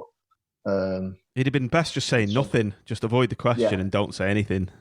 Yeah, but that's the only thing with him is when a question's asked to him, he's honest, and he'll say what he thinks needs to be said. And at that time, he might have been looking for jobs or whatever, and that's what he said. Right, interesting. Right, where were we? We were at that terrible run. So Holloway went and Derby 4-1. Did you play? Yeah. What was the mood like? Yeah, I remember I played in that. It was. And do you think the mood of the camp reflected the scoreline, which was 4-1? No doubt. Probably, yeah.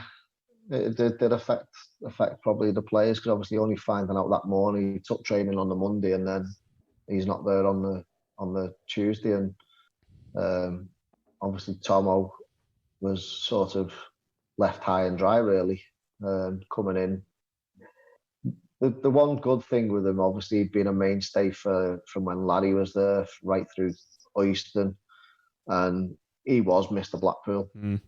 Tomo, he was the real glue that kept the squads together and sort of papered over a lot of the cracks of training grounds and things like that, because he was an addictive personality that you'd want around. He knew how to make the lads laugh, how to make the best out of a bad situation, and obviously at Blackpool there was a lot of bad situations that needed to be made the best of. So, you definitely needed someone like him at Blackpool. And one of the worst things is he's probably an unsung hero of a big part of what we achieved and stuff. And the way he was treated by the club in the end was absolutely disgraceful.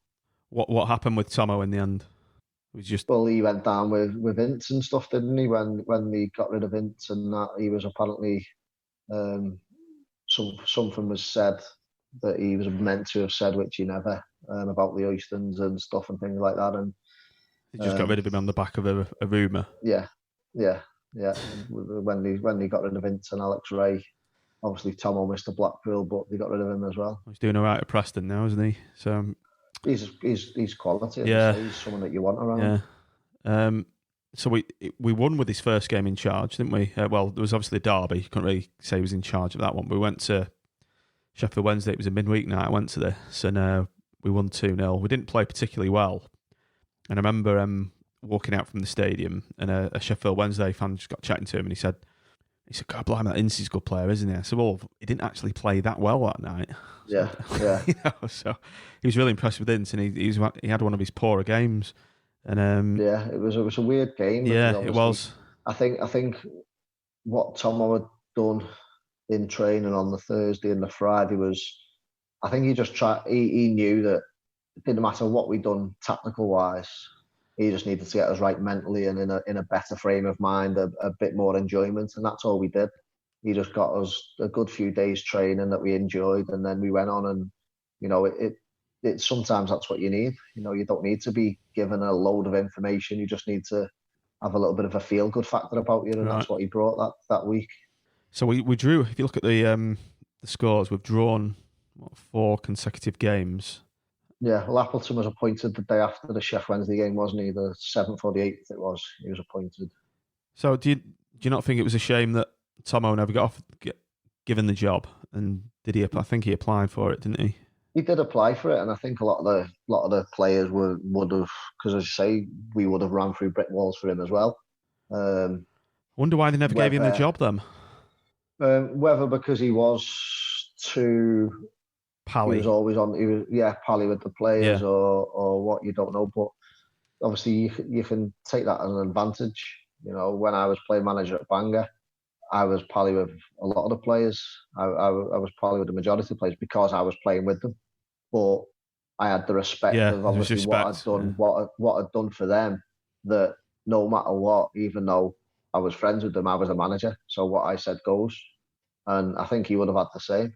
But as you say, at the end of the day, he wanted someone in who was probably a bit different to him and different to Holloway. So when Appleton come in.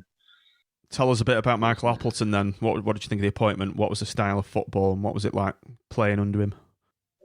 Totally different to what we were playing at Holloway. It was all about work rate and winning second balls, making sure that you're solid and compact. So it was basically a total change of style sort of thing. Which ain't good, is it?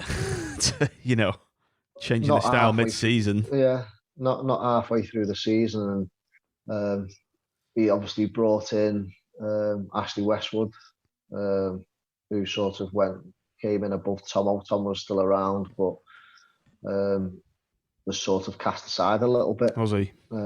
Which obviously, being quite big with all the players and pally with all the players, that was also a big sort of cross straight away.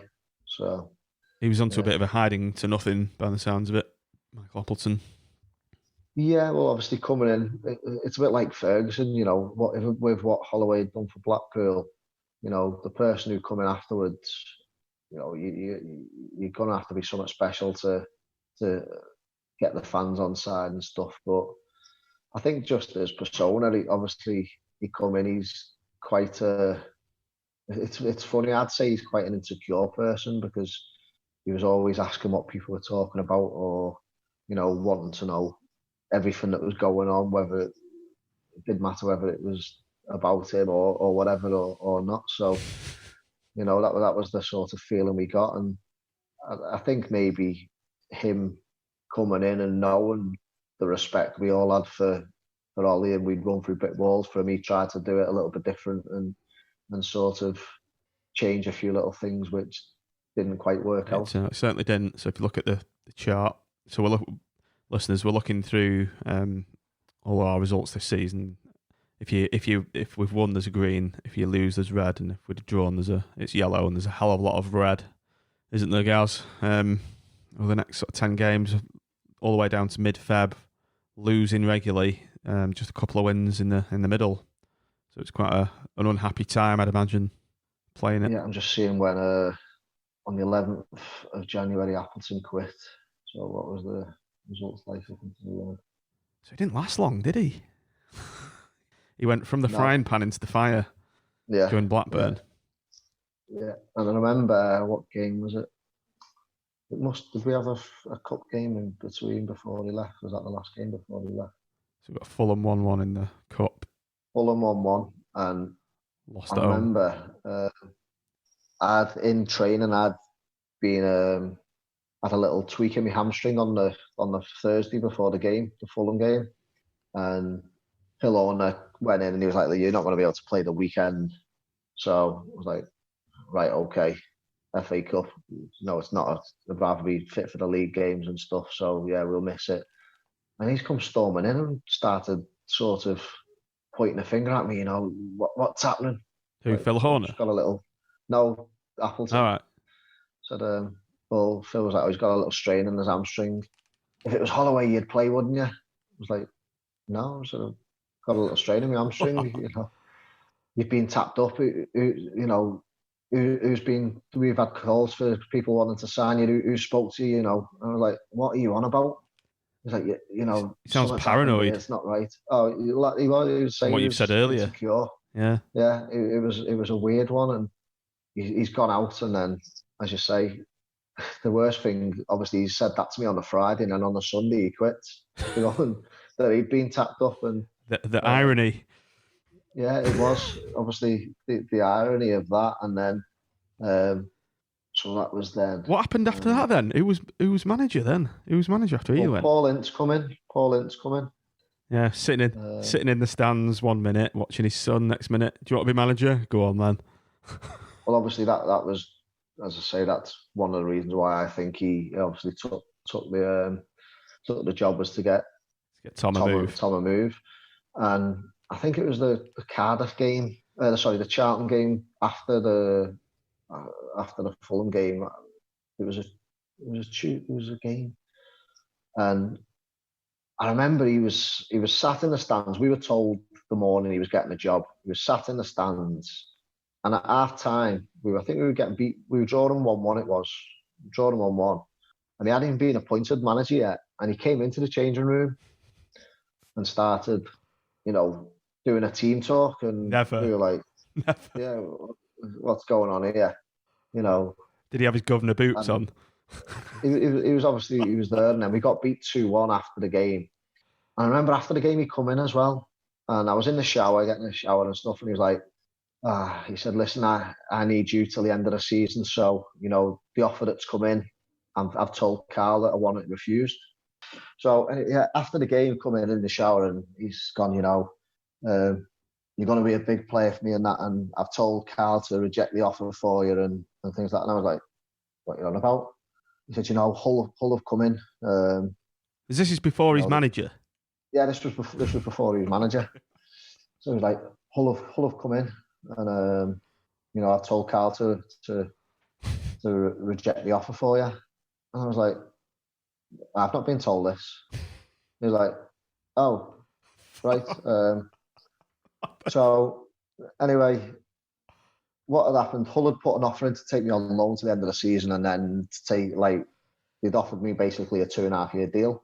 So I'd turn it into a permanent deal after the loans up. Turn it into a permanent deal on very, very good money, a lot more than what I was on at Blackpool. Yeah.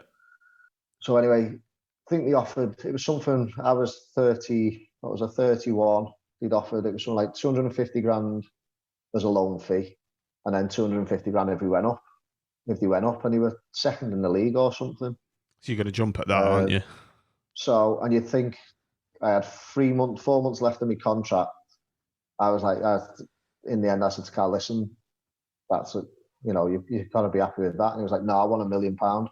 Like, what? He said, I want $1 million up front and $1 million if they go.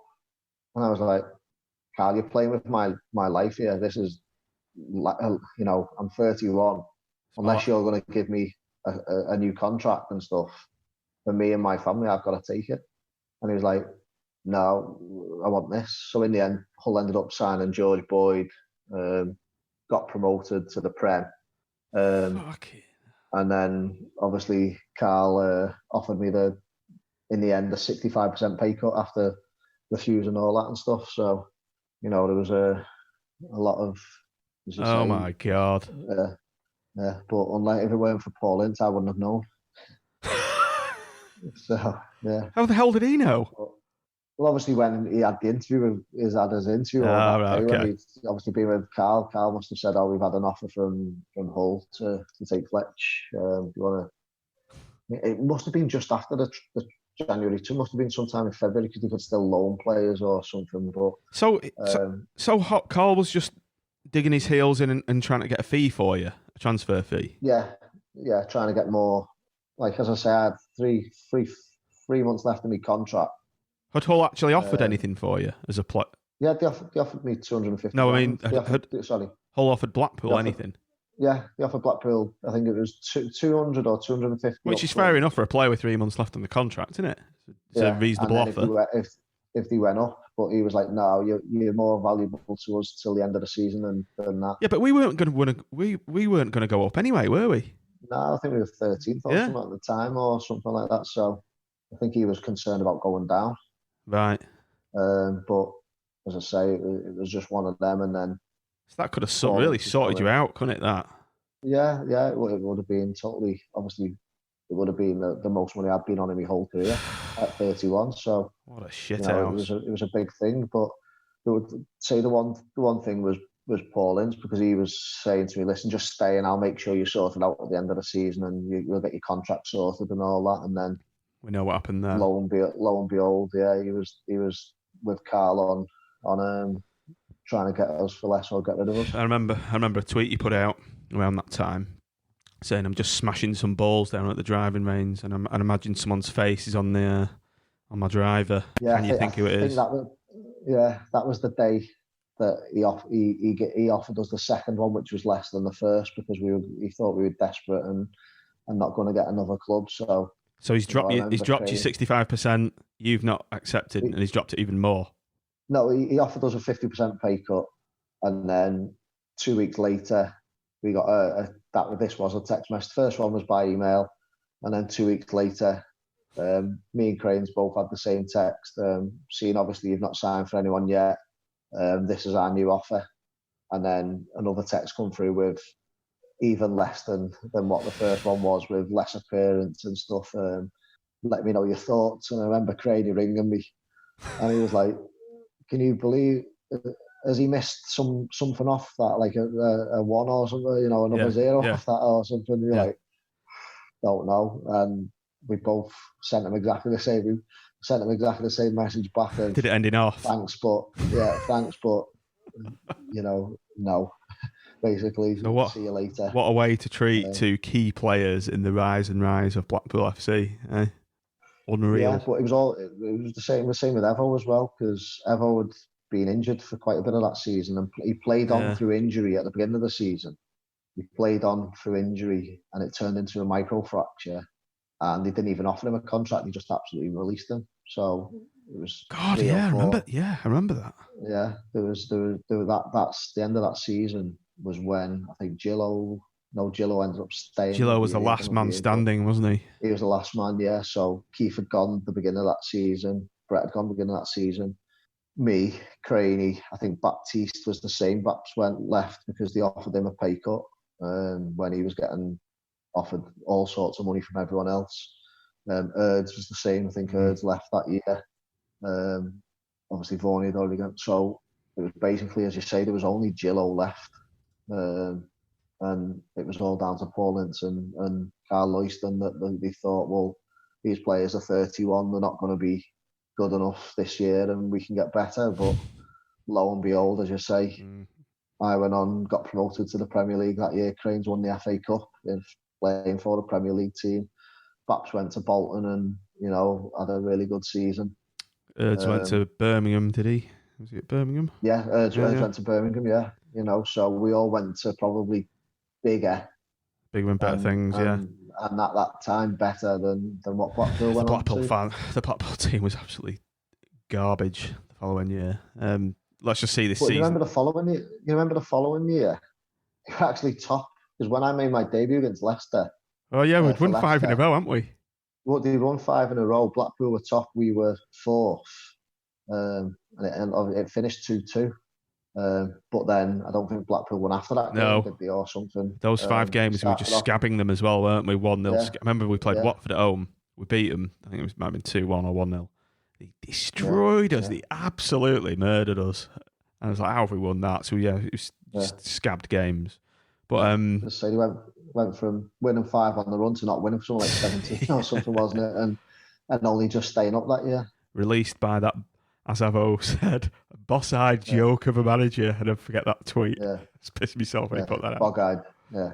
It was boss-eyed. I remember it well. Boss-eyed. Yeah. Boss-eyed. Maybe you misspelt it. Yeah, he put boss-eyed joke. I didn't even know he was bog-eyed until I said, is he bog-eyed, Paul? Instead of, I watch him now. I was like, yeah, he is, isn't he? Yeah. I had realised that. Yeah. But your last home game then was 2-1 at home to Derby. And it was a good game, that. Do you remember Sylvester scored a screamer just towards the end? It was like a must-win game for us, wasn't it? So you opened the scoring. I scored the first, and then obviously Ludo with a absolute unbelievable goal. And I think that guaranteed us safety, didn't it? I think that game. Yeah. Was it like there was some sort of mathematical anomaly? Yeah, that could have sent us down, but it was like some goal swing of 18 or something ridiculous. Yeah. We went to Bolton. It was good though because we played really well that game, that final game. Matty Phillips? Yeah, Matty Phillips and Ludo scored again. We were 2-0 up. We stopped them getting into the playoff. So aside from PNE, they're obviously our second most hated team. So it's quite good. That it's quite funny. I remember goading their fans at the end. So you obviously, you look at that end of the season again. You know, won 3, drew 4, and lost 1 in the last 9 games. So we had a decent little run in. Finished well. Yeah. Burnley 1-0. Ludo again. He was quality Ludo, wasn't he? He's a good player. Yeah, unbelievable player. He should have played more than the year we were in the Prem, maybe, instead of Elliott. But it's like what we've before. You told me that Ludo signed in the Prem. I don't even remember him playing hardly. Yeah. I remember he played against Man City when we got beat 1-0, and he was unbelievable. He was quality, and I thought, right, he's going to kick on now. And then the next game he weren't playing, and that was just obviously Holloway's way. He changed it up quite a lot, didn't he? At that time. Yeah, he did. So obviously, when you've received these derisory contract offers, how did the Leicester move happen? It happened quite late because obviously I'd tried to obviously get to Hull, but when they got promoted, obviously the targets changed. They had a lot more money to go and buy players, and obviously they brought in Boyd on the contract they were offering me, so they didn't want anyone experienced. They wanted a little bit more, so obviously that was dead in the water, and there was a lot of interest. But I remember Leicester, that I was always sort of speaking to them, but they'd never follow through because they said they needed to get rid of players first because they had quite a big squad on players on good money, and just nothing ever seemed to happen with them. And I remember went down to Millwall on trial, got offered something there, but it was an okay offer, but to move away from family and stuff at that time just wasn't the right thing to do. Same with Charlton, and then Sheffield Wednesday, I was there for about 3-4 weeks, and it was sort of the season started and they made me an offer and I was literally accepted it. It was more than what obviously Blackpool had offered in the first place and stuff, and Carl was still trying to get me to sign the less contract there, the less money. But I was like, well, listen, I've been offered more from other clubs, so I'm not going to sign that. If you want me, this is what I want. And he was like, no, I can get better players for that. I'm like, right, okay, no problem, go and get them. So I remember I was driving down to Sheff Wednesday. So I was meant to sign on the Monday, and Sunday night I got a phone call from Leicester just saying, listen, we want you to come in and train, and if you do well in training, you show us you're fit, then there could be an offer there. And I remember the Sunday night I was speaking to Viv, and I had obviously the contract offer from Sheff Wednesday, but I think Sheff Wednesday was sort of 18th, 19th in the league, and Leicester was second. So I was speaking to saying, could be going to a team who the second in the league, they're flying and could get promoted to the Premier League. I said, there's no contract offer there. They've said they want me in to train, but I've got a solid contract offer. What do I do? And she just said, well, ring up Dave Jones and be honest with him and tell him what predicament you're in and see what he says.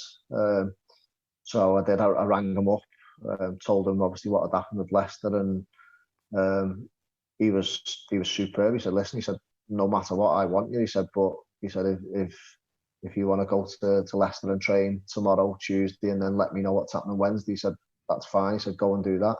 He said, that's our contract offer. It's your prerogative.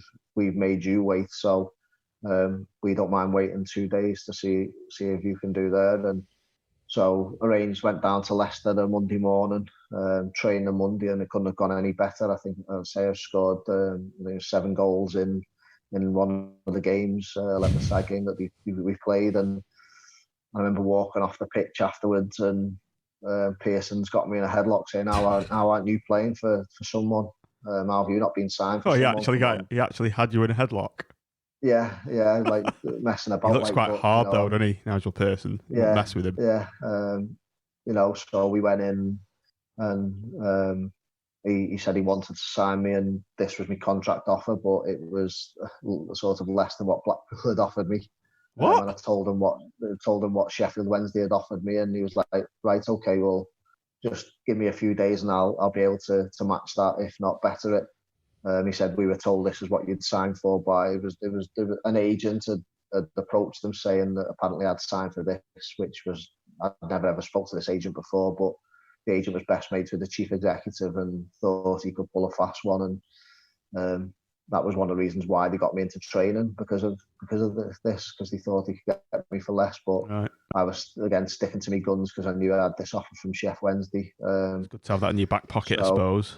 Yeah, that was obviously the good thing, and it dragged on a little bit. But Pearson kept saying to me, "Listen, I'll get it sorted when the owners come in next week." He said, "You're going to have to be patient. I want you, but you'll have to wait till the owners fly in next week." And I remember, obviously, I had to let Dave Jones know by the Wednesday, and speaking to me missus, and I say, "Listen, I'm going to get the same offer or more, but I'm going to be at a team who's second in the league. It's a risk. Do I stay here, or do I get in my car and go to Chef Wednesday?" And I think I just had a gut feeling that, Nigel was going to be true to his word, and ended up staying, telling Chef Wednesday, "No, I'm going to hold out and see what comes of this here." And it was on the Friday in training. We had Blackpool on the Saturday, and obviously I weren't going to be signing till the Monday, which was obviously gutted about. But I remember I was doing some fitness work with the fitness coach while they were doing the team shape and the little games, and I just remember him, Nigel Pearson, running over the training pitch, and he pointed at me and, "You in now?" And I was like, "Shit, what have I done here?" Yeah, what have I done here? And he marched me into the chief exec's room. "This is what he's getting. Get this signed now." And the chief exec was like, "No, I can't authorise that. I can't authorise." He said, "Well, we've got no strikers tomorrow. We've got one fit striker tomorrow. 2 have just got injured now in training. I need them signed." And the chief exec was like, "No, I can't authorise that." He said, "I'm telling you now, it will be sorted for Monday. Get it signed, get it written up, get it signed. We've got 10 minutes to get it all done and signed and sent over for them to be able to be registered for tomorrow." And I got a little bit cocky as well, because I thought, well, hold on a minute, he's desperate for me here. So I'd agreed. They gave me what I agreed to as a wage, but then just before he was writing the contract up, I said, "How long is the contract for?" And the chief exec was like, "It's 1 year." I said, "Right, okay." I said, "Well, so I tell you what, how about we put a clause in that if I play 20 games, I get another year?" And he was like, No. And I was like, "Well, listen, I'll wait till Monday then." I said, "Because, that's only fair. It's an option." And in the end, like, I could see Nigel Pearson starting to get angry, and I thought, "Oh God, what have I said here?" And Nigel just said, "How many games are left in the season?" He said, 40. He said, "Right, 20 games. If he makes 20 appearances, he gets another year." So anyway, ended up getting that written in. And Nigel said to me, "Listen, I'll make sure you get your 20 appearances no matter what." Yeah. Must have been good to feel like properly wanted after the way you've been treated at Blackpool. It was, yeah. But the only thing, I only started, I think it was 3 games in the whole season, but I made 24 appearances. I come on every game, sort of, off the bench, and scored a few goals. But every time I come on, it was when the game was tight, and I always used to create, like, so at the end of the season, when the analysts were looking at, like, minutes played and goals scored and assists, I'd played in all, it only worked out at something like 900 minutes, so 9 whole games. But I had an assist or goal every 30 minutes in them games. Right. But I only started 3 of them. So I was having a big part to play. I was like a super sub. I only scored 3 goals, but I think I got something like 12 assists. Right, that's good. And it was unbelievable. Like he kept saying to me, "Oh, I'm going to start in a few games," but never ever did. But I was clocking up the appearances. I was So about to for me, say, so I was thinking, well, when you're a sub, does that like, count as an appearance? That's right, okay. Yeah, because they never specified anything of times or anything. It was just if I'd set foot on the pitch, it was class an appearance. So I remember with 4 games to go, I'd made, I think it was 17. I needed 23 appearances. It was. I'd made 20, and there was 4 games left. And I remember just wanted training. Said to him, "Listen, I need 3 more games." He was like, "I know, don't worry." And I made 2, and then I remember at the Huddersfield game, we'd won the league, and he's pulled me into the office. He said, "Listen," he said, "I've been told I can't play you." And I was like, "What?" He said, "We've won the league. I've been told I can't play you, and you can't get your appearances." And I was like, he said it, and he was winding me up. And honestly, I was gutted. He was like, "Look at your face." He said, "Do you think I'd do that to you?" He said, "You're starting on Saturday." And I was like, "What? You're starting on Saturday? You're going to get you're going to, you're getting your 23rd appearance." And I started the game, and after the game, he was like, "Listen, I told you I'd look after you." And Fair play to him. That's decent. Yeah. So he was that first year. He was really good, but then I think the pressure from going up and being a Premiership manager really got to him, and he didn't half change the year after. Right. That was probably the. So they've got 25-man squads in the Premier League, haven't they? Yeah, they've got 25-man squads. I was named in the 25-man squad, and I was actually in the 20-man squad virtually every game, but I was always one of the ones who missed out. But that year was probably the best thing for me because I was training with the under-21s, but I was doing my coaching badges. So basically, that year I was like an assistant coach to the under-21 coach because I used to take training. Whenever I wanted, if I didn't want to train, I used to take the training and got on really well with the under-21 coach. And he used to like if any of the players, some of the players who hadn't played games, he used to refuse the manager and say, "Listen, there's no point in playing for the 23s because he doesn't work hard. He just messes about. He struts about." Yet every game he used to ask, "Can he play?" Because he knew no matter what, whether it was a 23 game, I'd give everything and I'd try and help the younger kids. Right. And he wanted people like me around the younger ones. And for me, I've always said it. If I was a manager of a high team who had a lot of money, I'd be going and signing players like me at that time, who was 34, 35, coming to the end of their careers, but saying, "Listen, you're not going to play, but we want you to go and train with our younger kids and show them what they need and be a sort of mentor for them." Yeah. And that was that year. That was what he used me for. And this was a year when it was the likes of Ben Chilwell was just coming through as an under-18, Hamza Bouaza, Harvey Barnes, and he used to say to me, "Let's just have a chat with them, just go and put your arm around him and just give him a little bit of advice." And it really helped me realise, well, hold on a minute, this is the next step of what I want to do. I need to make sure that I go on and do my coaching badges, and he helped me a lot with them. Mm-hmm. Yeah, he always strikes me as a very arrogant man, Nigel Pearson, when you see him on TV, but he's obviously a decent fellow, isn't he? He was, yeah. He was that first year. He was really good. But as I say, I think the pressure of going into the Premier League, it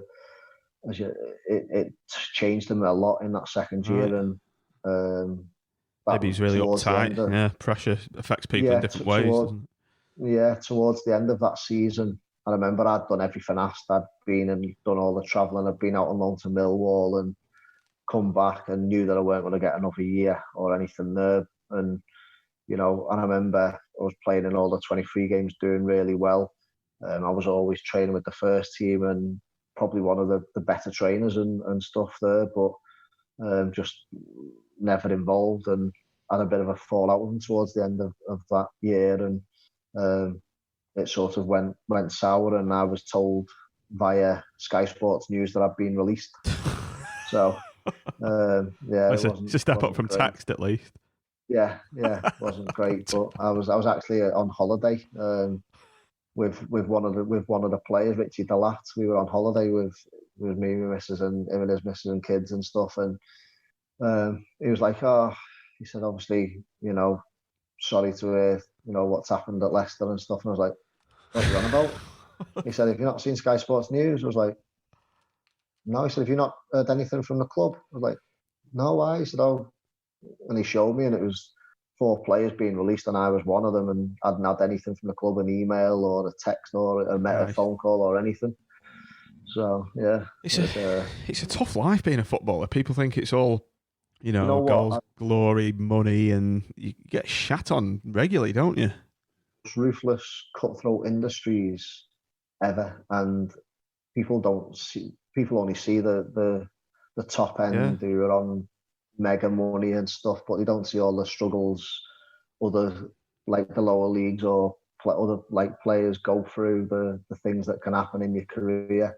Everyone's just judged on what the top players do and think every footballer should be adhering to that, but it's far from the truth. Well, it's horrible. It is a horrible industry. If anyone listens back to these 3 shows, and you've had a lot of knockbacks and setbacks and disappointments, haven't you? Through no fault of your own, really. It's just like, it's a real eye opener. It's a horrible industry. That's the thing. And as you say, you wonder, like people will say, oh, players are only in it for the money, and in the end, you get to that way because of the way you are treated by clubs and by managers and stuff. You've got to be. You've got to make as much as you can into a very short career as well. People don't realise that as well, don't they? So yeah. So what does the future hold for yourself then? Well, obviously, as I was saying, towards the end of my Leicester, I was doing obviously me coaching badges and stuff. So obviously after Leicester, I went out a year at Tranmere, close to home, sort of a local team.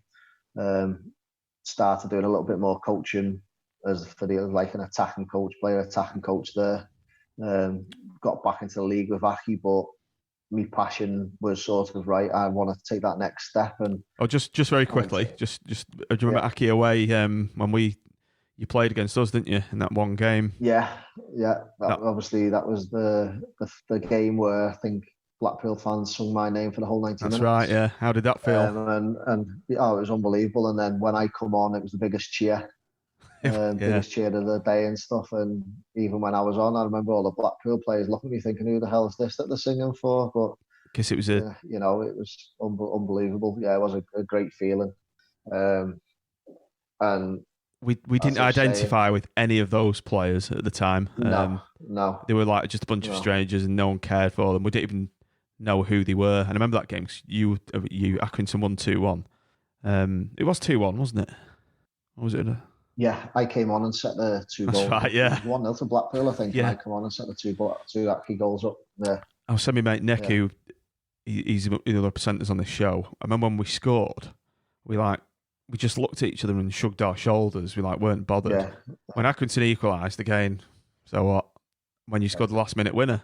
So Nick, he said I've never celebrated a goal in an away game for Blackpool, at least in my life, and that was the mood at the time. So it was great just seeing you, and it was like the good old days when you came on. So yeah, it was a good moment. Yeah. So just on to your coaching aspirations now. So you went to. So obviously Aki had till the end of the season, but had an offer from Bangor to go in as player assistant manager over in the Welsh League. So you knocked a few goals in there. I'm just looking at your stats. 9 in 32. Tore up my contract. Aki and sort of went over to Bangor, and it was a bit of a funny few weeks because within, I think it was 4 or 5 weeks of being there, they actually had to put the assistant manager on gardening leave because of the European licence, because we were over in the Welsh League, and the top 3 qualify for Europe, and then 4, 5, 6 and 7 have a playoff for the last European space. So at the time, I think Bangor were 7th, and you have to apply for your European license. Now, to get your European license, your manager's got to have a pro license, and at the time, the manager didn't. So they found a way around it, as they had to sort of sack him, and they could appoint me till the end of the season. And then at the end of the season, if we qualified for Europe, they'd have to appoint a pro license manager. So for me personally, it was ideal because it gave me, 3 months of being a manager. We won, I think we had 8 games. We won 7 of the 8 games, managed to get into the playoffs, won the playoff and qualified for Europe. So obviously when I'd done that, the director was like, listen, we want you as manager next year, but we're going to have to appoint someone else. Do you know anyone who's got a pro license that has come in and be your assistant? Obviously, they have to go down as manager, but be your assistant. Yeah. You're the manager. They'll know that, but on paper, we're going to have to put it down as them. And I spoke to a few people and got introduced to a lad called Kevin Phillips, who'd been the under-23 manager at Cardiff. And not the Kevin Phillips. Sorry, not Kevin Phillips. Oh God! I was only speaking to him yesterday. His surname. Let's call him Dave Smith. Kev Nicholson. No, Kev Nicholson. Kevin, mine just went blank then because we've been about Kev Phillips, Kev Nicholson, and I remember the first night I spoke to him. Only meant to be having a 20-minute chat, and like this, we were speaking till 12 o'clock in the like midnight. We were on the phone for about 3 hours, as you can tell. I like to talk and speak football, but we just seemed to click. And I said to him, "Listen, if you're happy with that arrangement, let's do it. You get to come in and work at a first team environment." So in the end, he accepted. We got it all sorted, and he come in as manager, but basically was my assistant. I had done all the recruitment, done all the team training and stuff, and we literally qualified for Europe. We had a European trip, which was great, and it was. Who did you play? Who did you play? What countries? We had a team called Lyngby from Denmark, and we got beaten in the first round, but the away game we got beat 1-0, but we absolutely battered them. And I remember we were really confident going into the second leg. Preparation had gone perfect, and then from kickoff, I played it back to my centre mid. He's took a touch, played it to someone, got it back, and then he's gone to just play it to the centre half. And the centre half's gone to run, tore his calf and slipped over. 30 seconds gone, their striker's gone through and scored. Clean through on goal. Clean through on goal and scored. And you just think, how has that happened? Game plan had gone out the window. And after that, we absolutely battered them. But we ended. If you watch the game, you'd be thinking, wow, and we got beat 3-0. Right. We couldn't score, and I think just that start of that first goal just killed everyone. Did you ever play with Phil Barnes, by the way? Phil Barnes, the goal at Blackpool. No, he was before me. But that season we were unbelievable. We finished the year before we finished. It was 34 points behind TNS in 6th place. And I said to the chairman, I said, "Listen, if we can half that and get to 17 points, we'll have finished second and done well." And he was like, "Listen, you get that to 24 points." He said, "We'll be third." He said, "I'll take that after last year." In the end, we finished 11 points behind them, second, automatic promotion. And we were flying. The year after, we were taking a few of the top players. They wanted to come and play for me and play for us. But at the end of that season, the owners had been a little bit unwise with the money, and they ended up failing the European licence and got kicked out of Europe and demoted from the league. So all our contracts were null and void. We ended up all leaving. And that was it. From there, I went and played for Llandudno for a little bit, but then I went back to Bangor as player manager for the end of last season and done really well. But it's just trying to get that next step into the English league. I had an interview for Blackpool. I was just going to come on to that. Do you want to tell us a bit about that? Yeah, so obviously when it was before... When Larry got booted? No, this was the first time. It was when the Oystons were still involved. Riga, when Riga left. It was before, yeah. So was it? It was after Riga. Was that Jose straight on Riga? to- Then there was that. What was his name? McDonald. Yeah, it was when Neil McDonald left. So Neil McDonald left. Hold on, no, Let's have a look. it wasn't. It was when Thingy left and Teddy McPhillips took over. Oh, Lee Clark. No. Let's have a look. Blackpool managers. Oh yeah, when Bowyer went. Barry Ferguson. When Gary Bowyer left. Oh, Gary Bowyer. No, Gary Bowyer. Yeah. So when Gary Bowyer left, obviously the Oystons were still in charge, and put my CV in, and went and had an interview with Natalie. Absolute ace the interview. Literally, she was like, "Right, let's go meet me dad, and we'll make you an offer." So I was like, "Right, okay." So looking around for him, couldn't find him anywhere. So the Saturday, they had a game.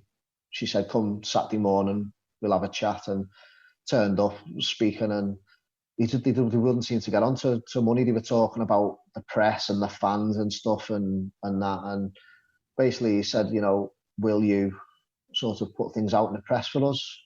And I said, well, no. I said, if you're doing things, then yeah, but I'm not going to make stuff up.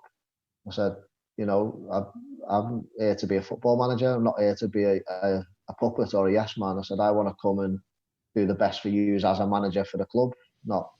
What sort of things? What sort of things were they talking about? Well, they never sort of went into anything. It was sort of like, try and support them a little bit. And I said, well, if you're doing the right things, then yeah, but I'm not going to, not going to lie, tell lies for you. And basically, when I said that, they were like, well, you're not the man for us then. I was like, well, okay, no problem. So it was back and forth. Natalie was trying to persuade him because she wanted me, but in the end, I think Terry McPhillips sort of said he wanted to stay, and they took a sort of an easy route to sort of keep everyone pleased and keep the sort of momentum rolling that Gary Bowyer had built up. They obviously wanted a yes man in charge there. I mean, it would have been I think it'd have been a very difficult job for you had you got the role, because obviously there was the problem with the majority of the support base boycotting at the time, and it would have been a tough job. It would have been, and that was one thing that I was thinking about. How would that go down with the fans? But at the end of the day, I was sort of thinking, well, it sounds as if they're going to be out soon. Yeah. So I'd rather be in charge and making sure that the club is on the right track for whenever they do. Well, you would have been right, because they were gone within a season. Yeah, and that's a real shame. That's what my thinking. Yeah, that's what my thinking was. That, hold on a minute, I'd rather be in charge and try and make sure Blackpool are on the up, sort of thing, and not lower down. I mean, and the work that Gary Bowyer had done, I'd watched the squad and thought, you could do something with that. Especially with obviously how I wanted to play and how I wanted to manage and stuff. And for me, it was a League One club. If I was offered a job, it didn't matter. Of course, you're going to. I wanted to be a manager. Yeah. You know what I mean? That was my dream. And obviously for a club who, the way I'd been treated, by Carl and stuff, he wasn't involved at that time. So, for me, I was like, well, it's a fresh start. It's something different, and it's the next step of my next career. Yeah, it'd been great to have seen you in charge at Blackpool.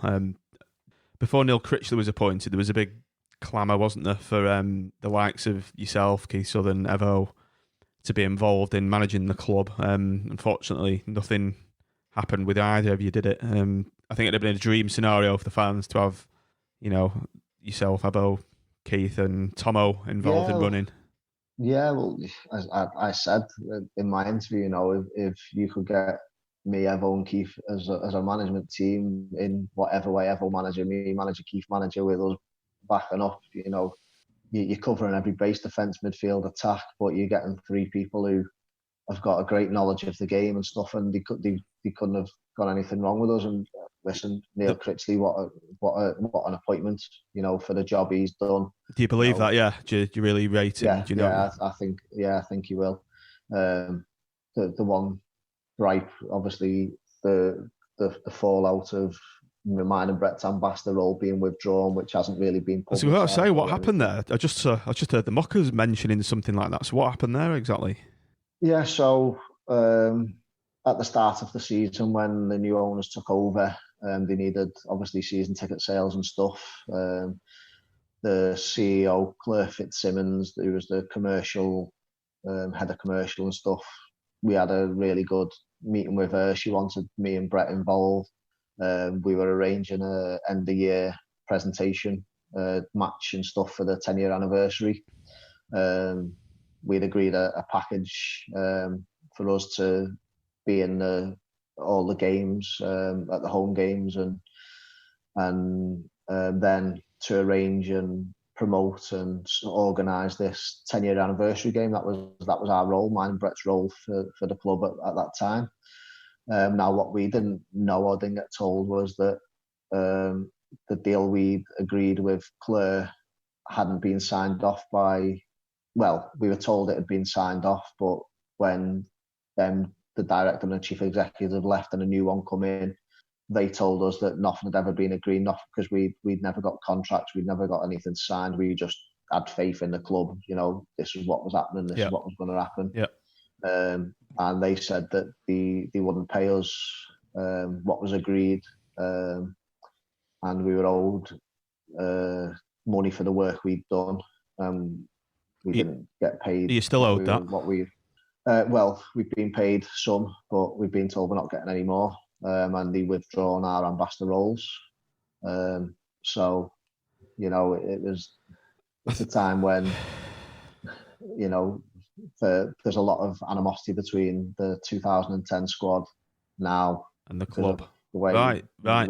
We've been treated and the club. That needs sorting.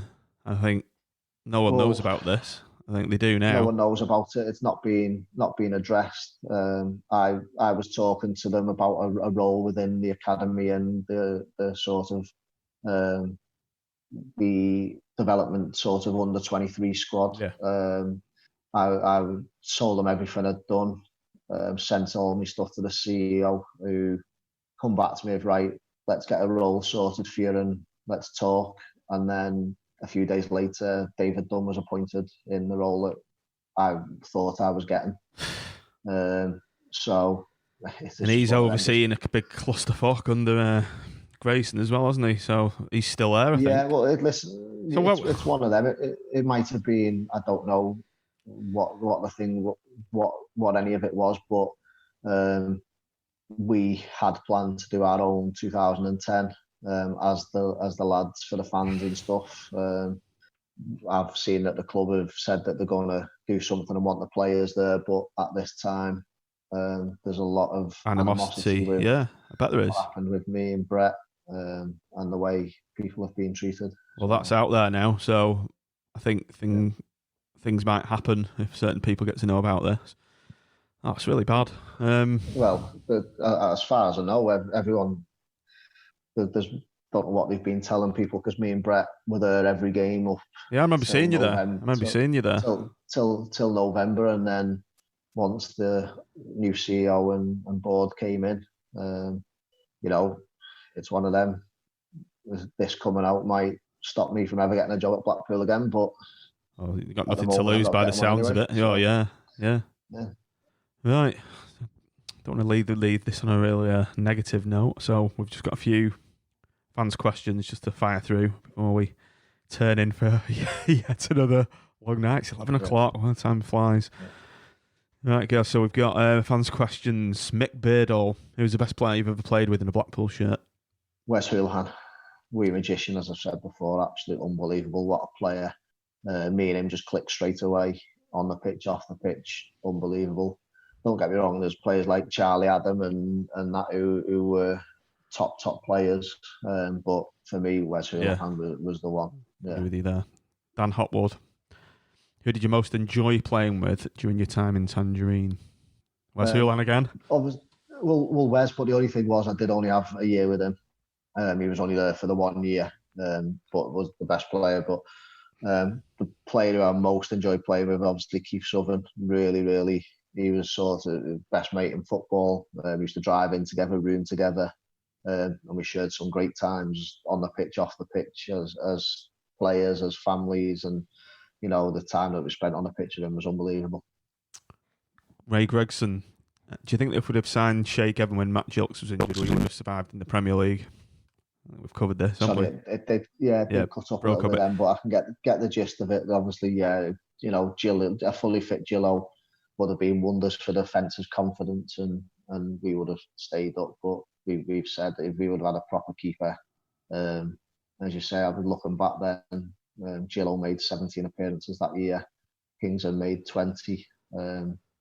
It's a big ask for not having a proper keeper for 20 games in the Premier League. Yeah, totally.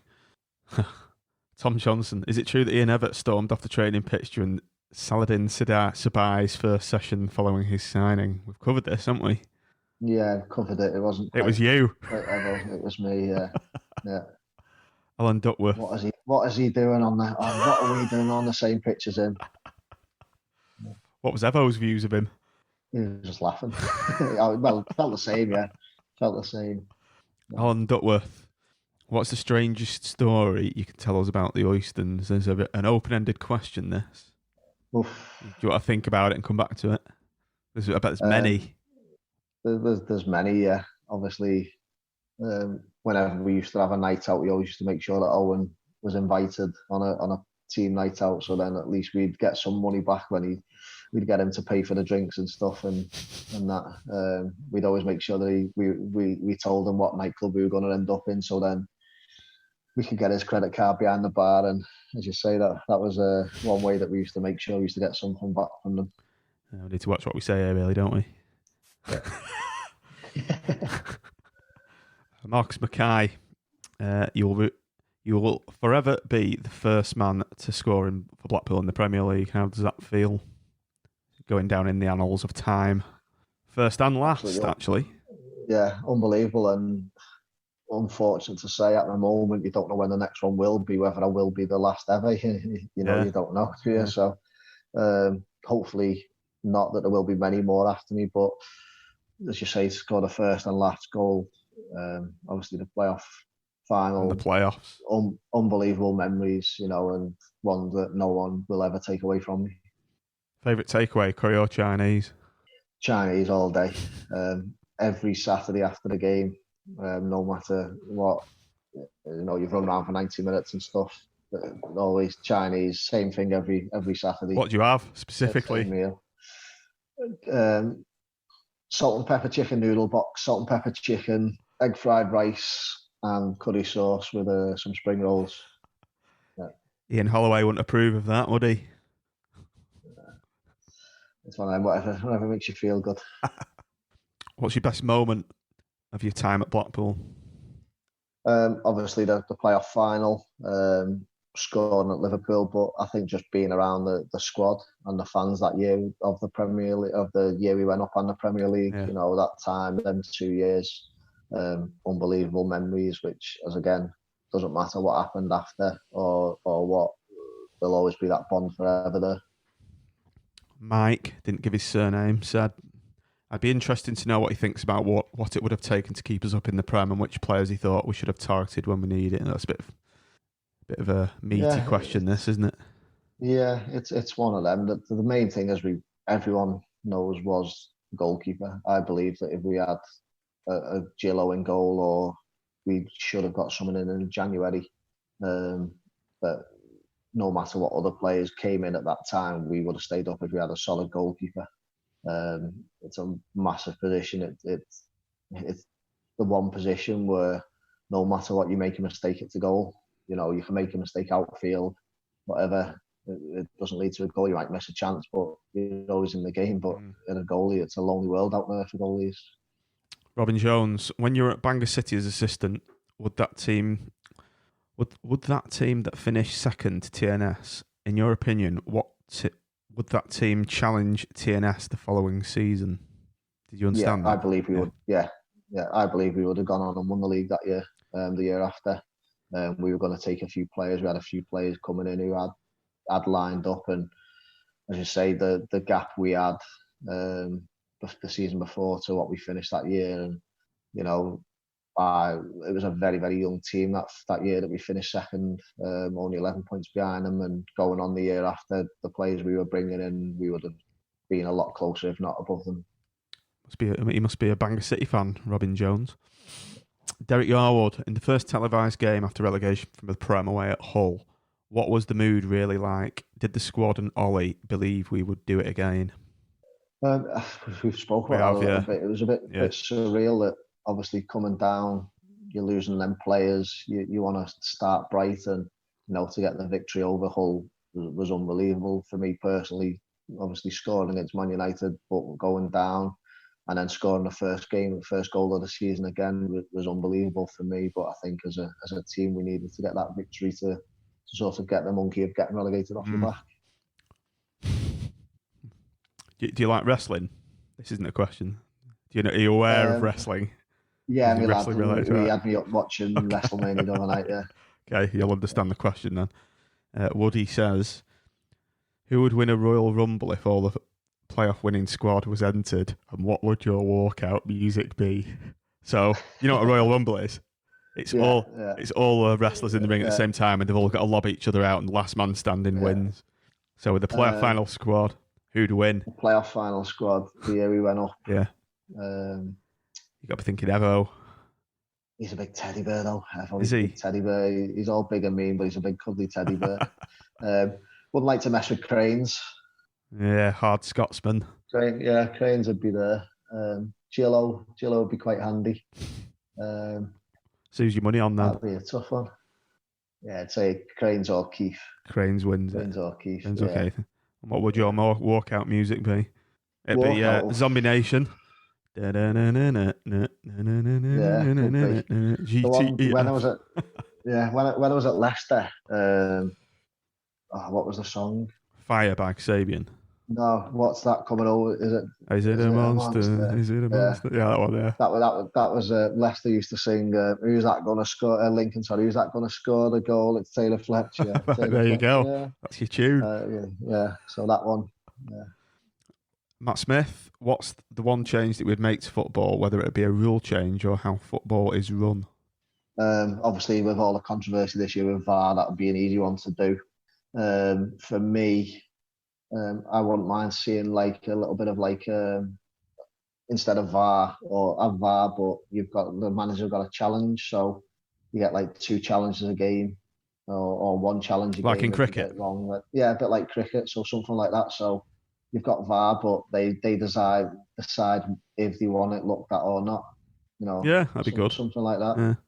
So it doesn't go on every decision, but if the manager thinks. But as you say, nowadays they have the iPads anyway, so they can see. So they'll be like, yeah, that was offside or not, wouldn't he? But that would have been one that sort of a little bit like cricket, yeah. Gary Ford, I was gutted when you left. If you were fit for the wet spam game, would we have won? And what actually happened with your contract? I take it Numpty offered you a new crap contract, right? We've covered that, haven't we? And I think we've covered all of that. Yeah, really, we would have won. Yeah, we would have won. There you go, Gary. Who would have won? Gary Ford, that is. Jordan Spears, what would you say was your biggest regret in the Premier League season from your view? Biggest regret? Getting relegated, I suppose. It's tough because you can't. It's hard to not have regrets. Probably the one thing was that Blackburn game. Probably Howard Webb. That was the biggest regret. Yeah, Howard Webb. It's kind of you kind of knew we were going to go down after that game, didn't you? I had a horrible feeling. I thought it's in the stars now. I don't know, but just as you say, I think to myself, right, I was keeping the ball in the corner, and instead of staying in the corner because the way they've closed me down, I've turned and gone towards goal. But even so, it was a free kick or a corner. It was definitely a corner. I was right in front of it. I was right in front. It was, but if I would have just stayed in the corner flag, that would never have happened, or it might have happened. You don't know. It's all ifs and buts, isn't it? Yeah. Right. Finally, it's a real doozy. Rob Baker, what's your opinion on the Oystons, and do you feel any resentment towards them for the way they manage the club, and more to yourself, I would imagine. But that's not. Yeah, it's there's you know, I don't think you really need to answer this. I think we all know, really, don't we? Everyone knows they gave me the chance to play in the Championship, and I actually quite like Carl because I knew what you knew what you were going to get. You know, on a one-to-one basis, he's all right to chat to. I've said this. I've spoken to him a few times myself. He's reasonable company. Yeah, Brett puts it the best way, that he doesn't stab you in the back; he stabs you facing you, looking at you. And that's a great analogy. He was honest with it. At least he was honest with it. You know what I mean? The people who you resent more are the ones who stab you in the back and you don't see it coming. But with Carl, obviously, we all knew what he was like. But as I said, 1-to-1, he was used to get on with him well, and that was probably one of the reasons why I was the player off one who went and spoke with him about all the money and stuff and things like that. And as you say, he was honest. The one thing that went against him was he wasn't a football man. Oh, I think that's a great line to end this series of podcasts on. He doesn't stab you in the back; he stabs you in the face. Yeah, stabs your face in you, looking into your eyes. So, yeah. Right. Cheers, Gary. I mean, this has been a brilliant 3 days of recording. Yeah. I've had an absolute blast doing this. It's been great. 10 hours altogether, I think, isn't it? 3, 6, 4 tonight. I'll spend another couple of days editing it all out, and I'll get it all out there. Problem. But just to let the listeners know, we've got something else, another big treat on the way. So we've got something planned. So should we just keep it? We'll keep it under wraps. It's going to be big. Yeah. It's going to be big. No problem. Enjoyed it. Right. Thanks a lot again, Gaz. It's been really good having you on, and we'll speak soon. Cheers, mate. Speak to you later. See you later. Bye.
It'd help if I turn the slider up.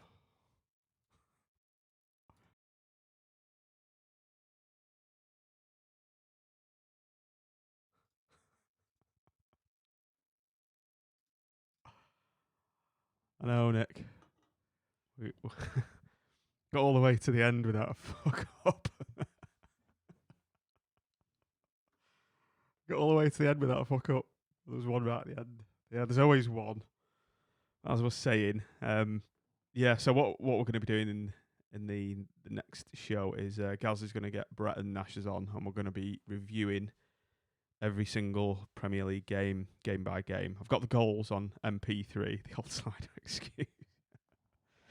We're going to be going through all the Premier League, every single game, review each game, and they're going to give us some insight in every single game, so it's going to be great.